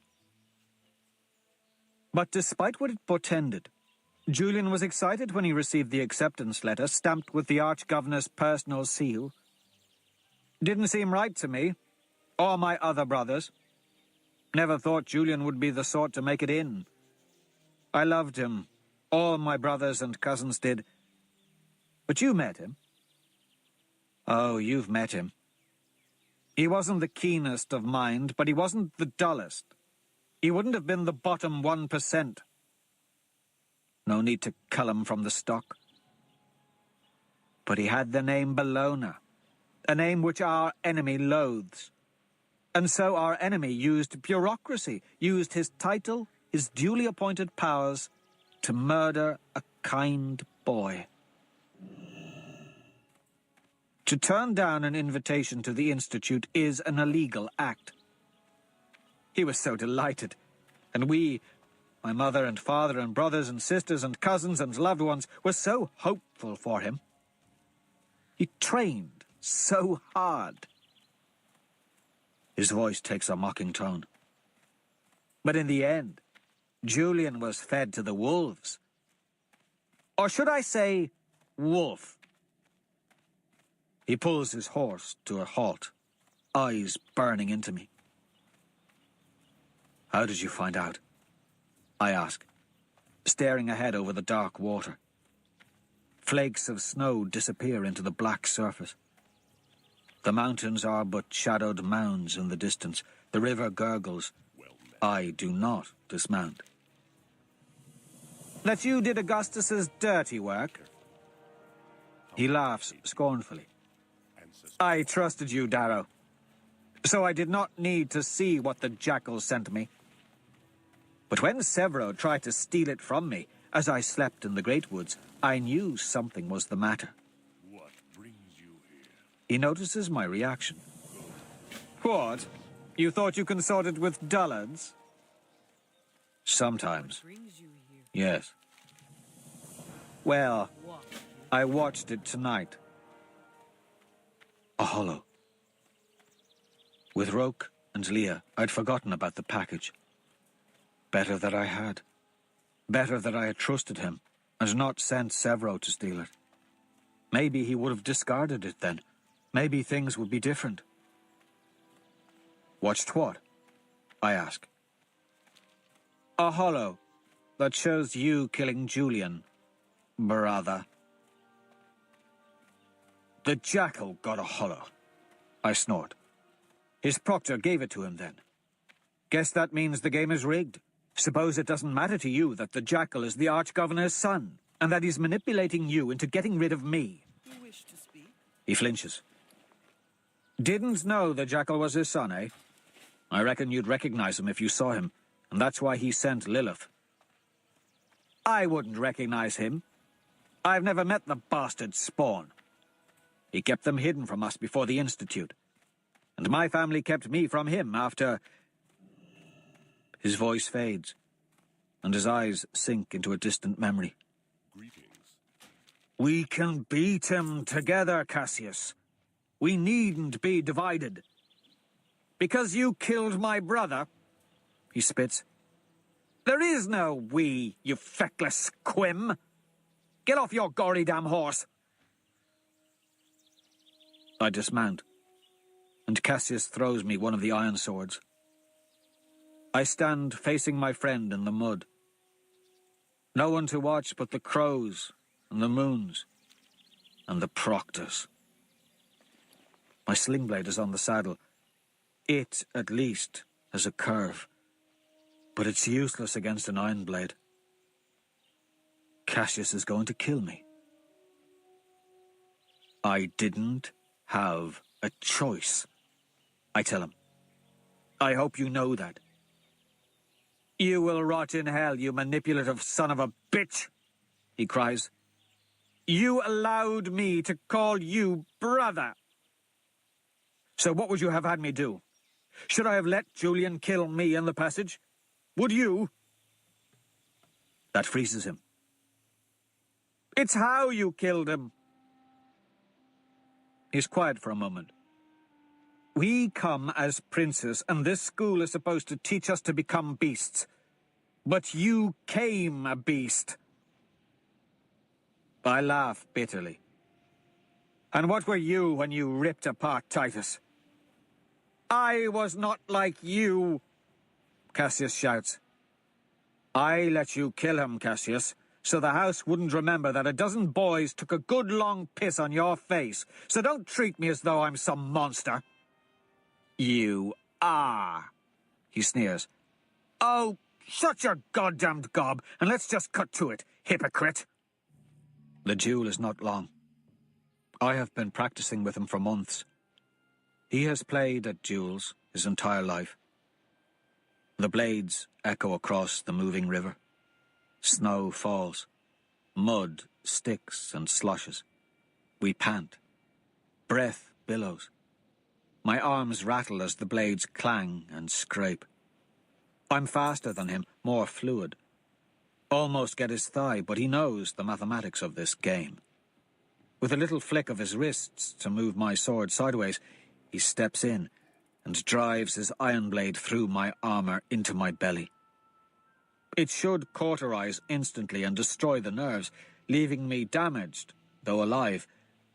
But he has the iron charge off, so I only feel a horrible tightness as alien metal slides into my body and warmth gushes out. I forget to breathe. Then I gasp. My body shivers, hugs the sword. I smell Cassius's neck. He's close, close as when he used to cup my head and call me brother. His hair is oily. Dignity leaves me and I begin to whimper like a dog. Hey, how you doing? Throbbing pain blossoms. Begins like a pressure, a fullness of metal in my stomach, becomes an aching horror. I shudder for breaths, gulp at them. Can't breathe. It's like a black hole in my gut. I fall back moaning. There is pain, that is one thing. This is different. It is terror and fear. My body knows this is how life ends. Then the sword is gone, and the misery begins. Cassius leaves me bleeding and sniveling in the mud. Everything that I am goes away, and I am a slave to my body. I cry. I become a child again. I curl around the wound. Oh, God, it is horrible. I don't understand the pain. It consumes me. I'm no man, I'm a child. Let me die faster.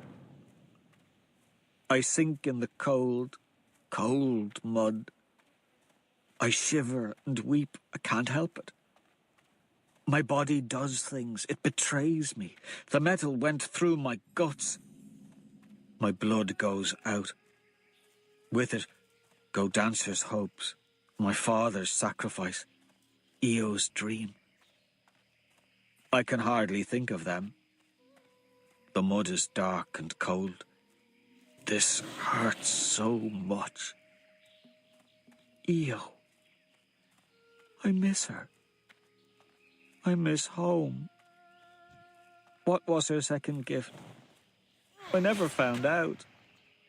Her sister never told me. Now I know pain.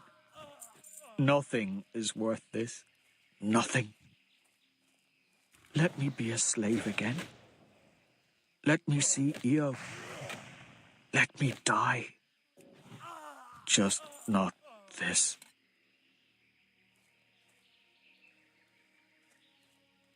Part 4. Reaper. The elder women of Lycos say that when a man is bitten by a pit viper, All the poison must be drawn out of the bite, for the poison is wicked. When I was bitten, Uncle Nero left some in on purpose. Chapter 34. The North Woods. There is agony and claustrophobia. I am sick and wounded. The pain is in dreams. It is in darkness, in the pit of my stomach. I wake up and scream into a gentle hand. I glimpse someone. Io? I whisper her name and reach up. My muddy hand smears her face, her angel's face. She's come to take me to the Vale. Her hair has turned golden. I always thought she could be golden. Her colours are golden wings. No red sigil on her hands. It took death. I sweat, despite the rains and snows that come. Something shelters me. I shiver, clutch my scarlet headband. Lost the Hemanthus. When was that again? Mud in my hair. Io washes it away, tenderly strokes my brow. I love her. Something inside me bleeds. I hear Io speak to herself, to someone. I haven't long. Have I time at all? Am I in the Vale? There is mist. There is sky and a great tree. Fire. Smoke. I shiver and sweat. Rot in hell, Cassius. I was your friend. I might have killed your brother, but I had no choice. You did. You arrogant slag.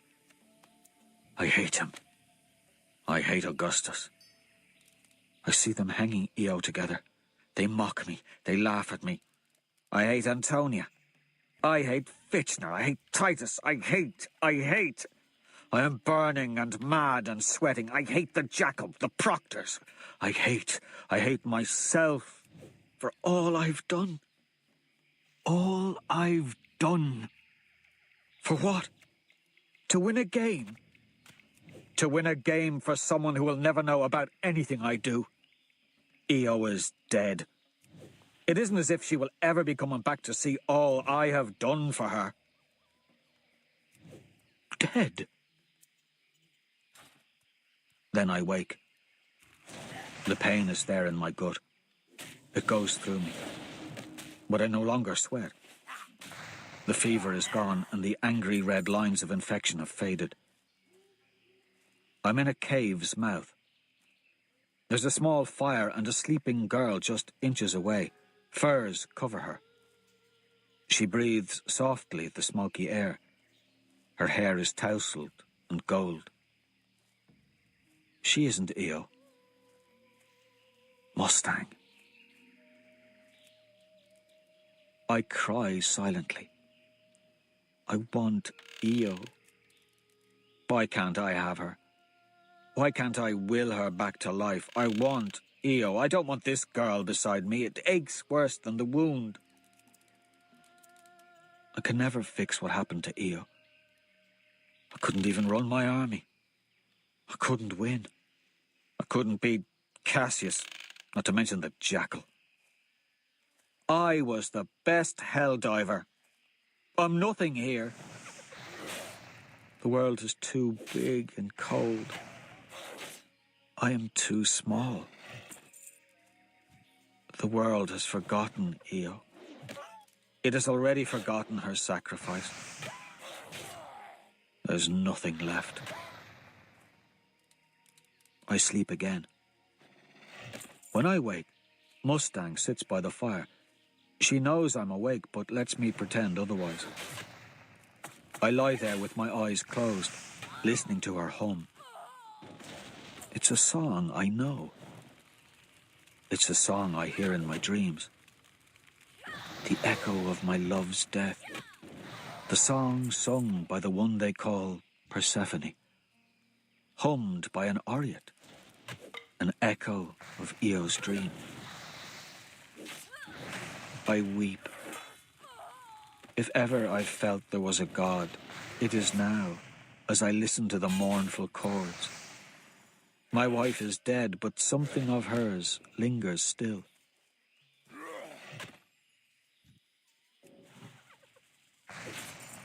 I speak to Mustang the next morning. Where did you hear that song? I ask her without sitting up. From the HC, she says, blushing. A little girl sang it. It's soothing. It's sad. Most things are. It has been 4 weeks, Mustang tells me. Cassius is Primus. Winter has come. Ceres is no longer under siege. Jupiter's soldiers sometimes come into the woods. There are sounds of battle between the two superpowers of the north, Jupiter and Mars. Jupiter to the west, Mars to the east. Since the river froze, they've been able to cross and raid one another. Our buzzards have risen out of their winter gulches. Hungry wolves howl at night. Crows flock from the south. But Mustang really knows very little, and I grow impatient with her. Keeping you breathing was a little distracting, she reminds me. Her standard lies underneath a blanket near my feet. She's the last of House Minerva, yet unbridled. And she didn't enslave me. Slaves are stupid, she says. And you're already a gin. Why make you stupid too? It is days before I'm able to walk. I wonder where those nifty medbots are now. Tending someone the proctors like, no doubt. I won, Primus, and they never gave it to me. Now I know why the Jackal will win. They are getting rid of his competition.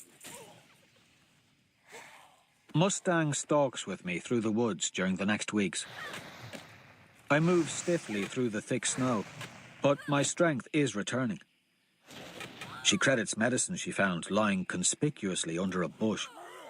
A friendly proctor placed it there. We pause when we spot the deer. I draw the bow, but I can't get the string to my ear. My wound aches. Mustang watches me. I try again. Pain deep inside. I let the arrow fly. I miss.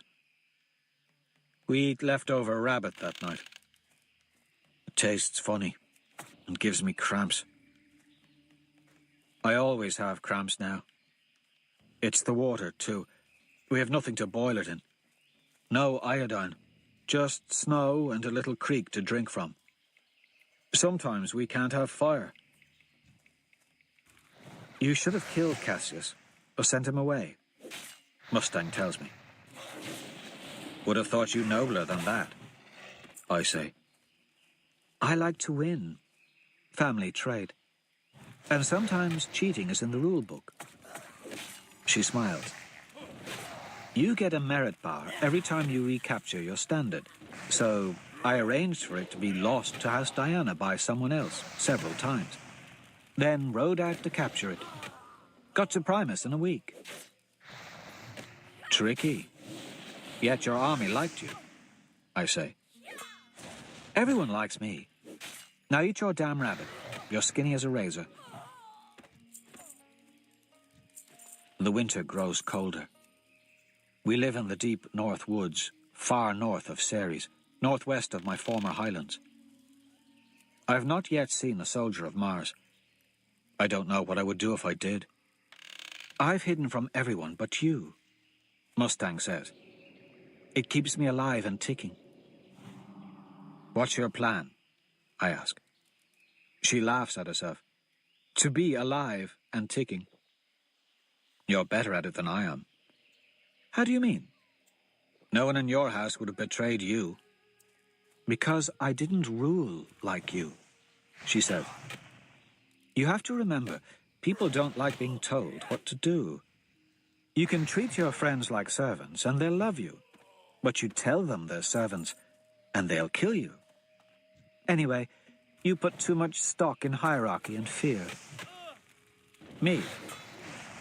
Who else? I could spot it a mile away. All you cared about was your mission, whatever it is. You're like a driven arrow with a very depressing shadow. First time I met you, I knew you'd cut my throat to get whatever it is you want. She waits for a moment. What is it that you want, by the way? To win, I say. Oh, please. You're not that simple. You think you know me? The coals crackle in our small fire. I know you cry in your sleep for a girl named Io. Sister? Or a girl you loved? It's a very off-color name. Like yours. I'm a far planet hayseed. Didn't they tell you? They wouldn't tell me anything.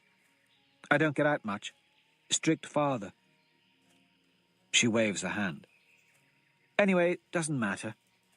All that matters is that no one trusts you because it's obvious you care more about your goal than you do about them. And you're something different. Oh, very much so, Sir Reaper. I like people more than you do. You are the wolf that howls and bites. I am the Mustang that nuzzles the hand. People know they can work with me. With you? Hell, kill or be killed. She's right. When I had a tribe, I did it right. I made every boy and girl love me. Made them earn their keep. I taught them how to kill a goat, as if I knew how. I gave them fire, as if I had created the matches. I shared a secret with them, that we had food, and Titus didn't. They saw me as their father. I remember it in their eyes. When Titus was alive, I was a symbol of goodness and hope. Then, when he died, I became him. Sometimes I forget that the Institute is meant to teach me things. I say to Mustang. The golden girl tilts her head at me. Like how we must live for more? Her words strike my heart. They echo through time from another's lips. Live for more. More than power. More than vengeance. More than what we're given. I must learn better than them, not simply beat them. That is how I will help Reds. I am a boy. I am foolish. But if I learn to become a leader, I can be more than an agent of the Sons of Ares. I can give my people a future. That is what Io wanted.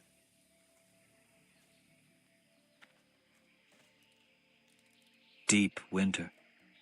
The wolves are hungry now. They howl in the night.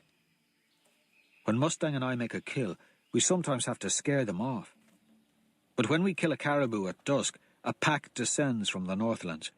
They come from the trees like dark spectres, shadows. The biggest of them is my size. His fur is white. The fur of the others is grey, no longer black. These wolves change with the season. I watch how they surround us. Each moves with individual cunning, yet each moves as part of the pack. This is how we should fight. I whisper to Mustang as we watch the wolves approach. Could we talk about this later? We take down the pack leader with 3 arrows. The rest flee. Mustang and I set to skimming the big white brute. As she slips her knife along beneath the fur, she looks up, nose red from the cold. Slaves aren't part of the pack, so we can't fight like them. Not that it matters. The wolves don't have it right either. They take too much from their pack leader. Cut off the head, the body retreats. So, the answer is autonomy, I say. Maybe. She bites her lip. Later that night, she elaborates. It's like a hand. She sits close and cozy, leg touching mine. Close enough for guilt to crawl along my spine. The caribou roasts, filling the cave with a cozy, thick aroma.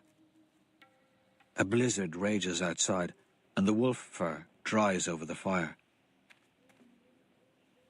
Give me your hand, she says. Which is your best finger? They are all better at different things. Don't be obstinate. I tell her my thumb. She has me try to hold a stick with only my thumb. She easily pulls it from my grasp. Then she has me hold it without my thumb and only the other fingers. With a twist, the stick is free. Imagine that your thumb is your house members. The fingers are all the slaves you have conquered. The primus, or whoever, is the brain. It all works pretty gory seamlessly. Yeah? She can't pull the stick from my grip. I set it down and ask her the point. Now try to do something beyond simply grabbing the standard. Just move your thumb counterclockwise and your fingers clockwise, except your middle. I do it. She stares at my hands and laughs incredulously. Ass! I ruined her demonstration. Helldivers are dexterous. I watch her hands as she tries to do it too. Of course, she fails. I understand. A hand is like the society, Hey, how you I say. doing? It is the structure of the armies at the Institute. The hierarchy is good for simple tasks. Some fingers are more important than others. Some are better at certain things. All fingers are controlled by the highest order, the brain. The brain's control is effective. It makes your thumb and fingers work together. But the single brain's control is limited. Imagine each one of the fingers had a brain of its own that interacted with the main brain. The fingers obey, but they function independently. What could the hand do then? What could an army do? I twirl the stick along my fingers in intricate patterns. Exactly. Her eyes linger on mine, and her fingers trace along my palm as she explains. I know she wants me to react to her touch, but I force my mind to be lost on other things. This idea of hers isn't part of the proctor's lesson. Their lesson is about the evolution from anarchy to order. It is about control, about the systematic accumulation of power, the structure of that power, and then its preservation. It is a model to show that the rule of hierarchies is the best. Keep it real. The society is the final evolution, the only answer. She just slagged that rule, or at least showed its limitations. If I could earn the voluntary allegiance of the slaves, the army created would look nothing like the society. It would be better. Like if the Reds of Lycos thought they could actually win the laurel. They would be so much more productive. Or if a praetor on board his star cruiser could utilize not only his own genius, but that of his crew of blues. Mustang's strategy is EO's dream. It's like an electric shock jolts through me. Why didn't you try it with the slaves you captured? She pulls her hand away from mine after I don't respond to her touch. I tried. She's quiet the rest of the night. Time is money. Near morning, she develops a cough. Mustang takes sick over the next few days. I hear fluid in her lungs and feed her broth made from marrow and wolf and leaves boiled in a helmet I found. Have a good one. She looks like she will die. I don't know what to do. We're low on food, so I hunt. But the game is scarce and the wolves are hungry. Prey has fled to these woods, so we survive on small hares. All I can do is keep her warm and pray a medbot descends from the clouds. The proctors know where we are. They always know where we are. I find human tracks in the woods the next week, a set of 2. I follow them to an abandoned campsite, hoping they might have food I can steal. There are animal bones and embers still hot. No horses, though. Probably not scouts, then. Oath breakers. Ashamed to have broken their vows after being enslaved. There's plenty of them now.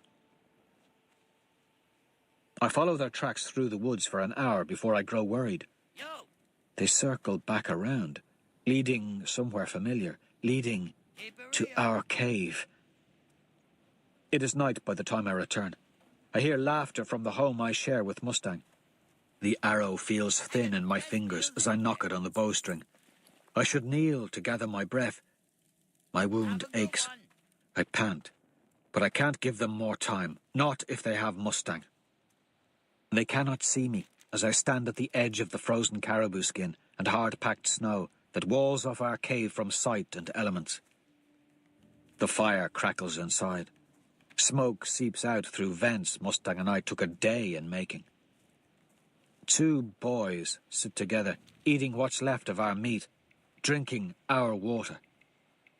They are dirty and ragged, hair like greased weeds, stained complexions, blackheads.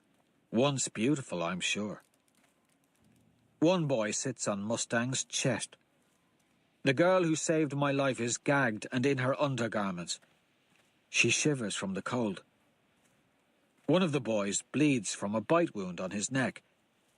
They are planning on making her pay for that wound. Knives heat red in the fire. One boy obviously enjoys the sight of her nakedness. He reaches to touch her skin as though she's a toy meant for his pleasure. My thoughts are primal, wolf-like. A terrifying emotion sweeps over me, one that I did not know I had for this girl, not till now. It takes a moment to calm myself and stop my hands from shaking. His hand is on the inside of her thigh. I shoot the first boy in the kneecap. The second I shoot as he reaches for a knife. I'm a bad aim. I get his shoulder instead of his eye socket. I slide into the shelter with my skinning knife, ready to finish the boys off as they howl in pain. Something in me, the human part, has turned off. And it's only when I see Mustang's eyes that I stop.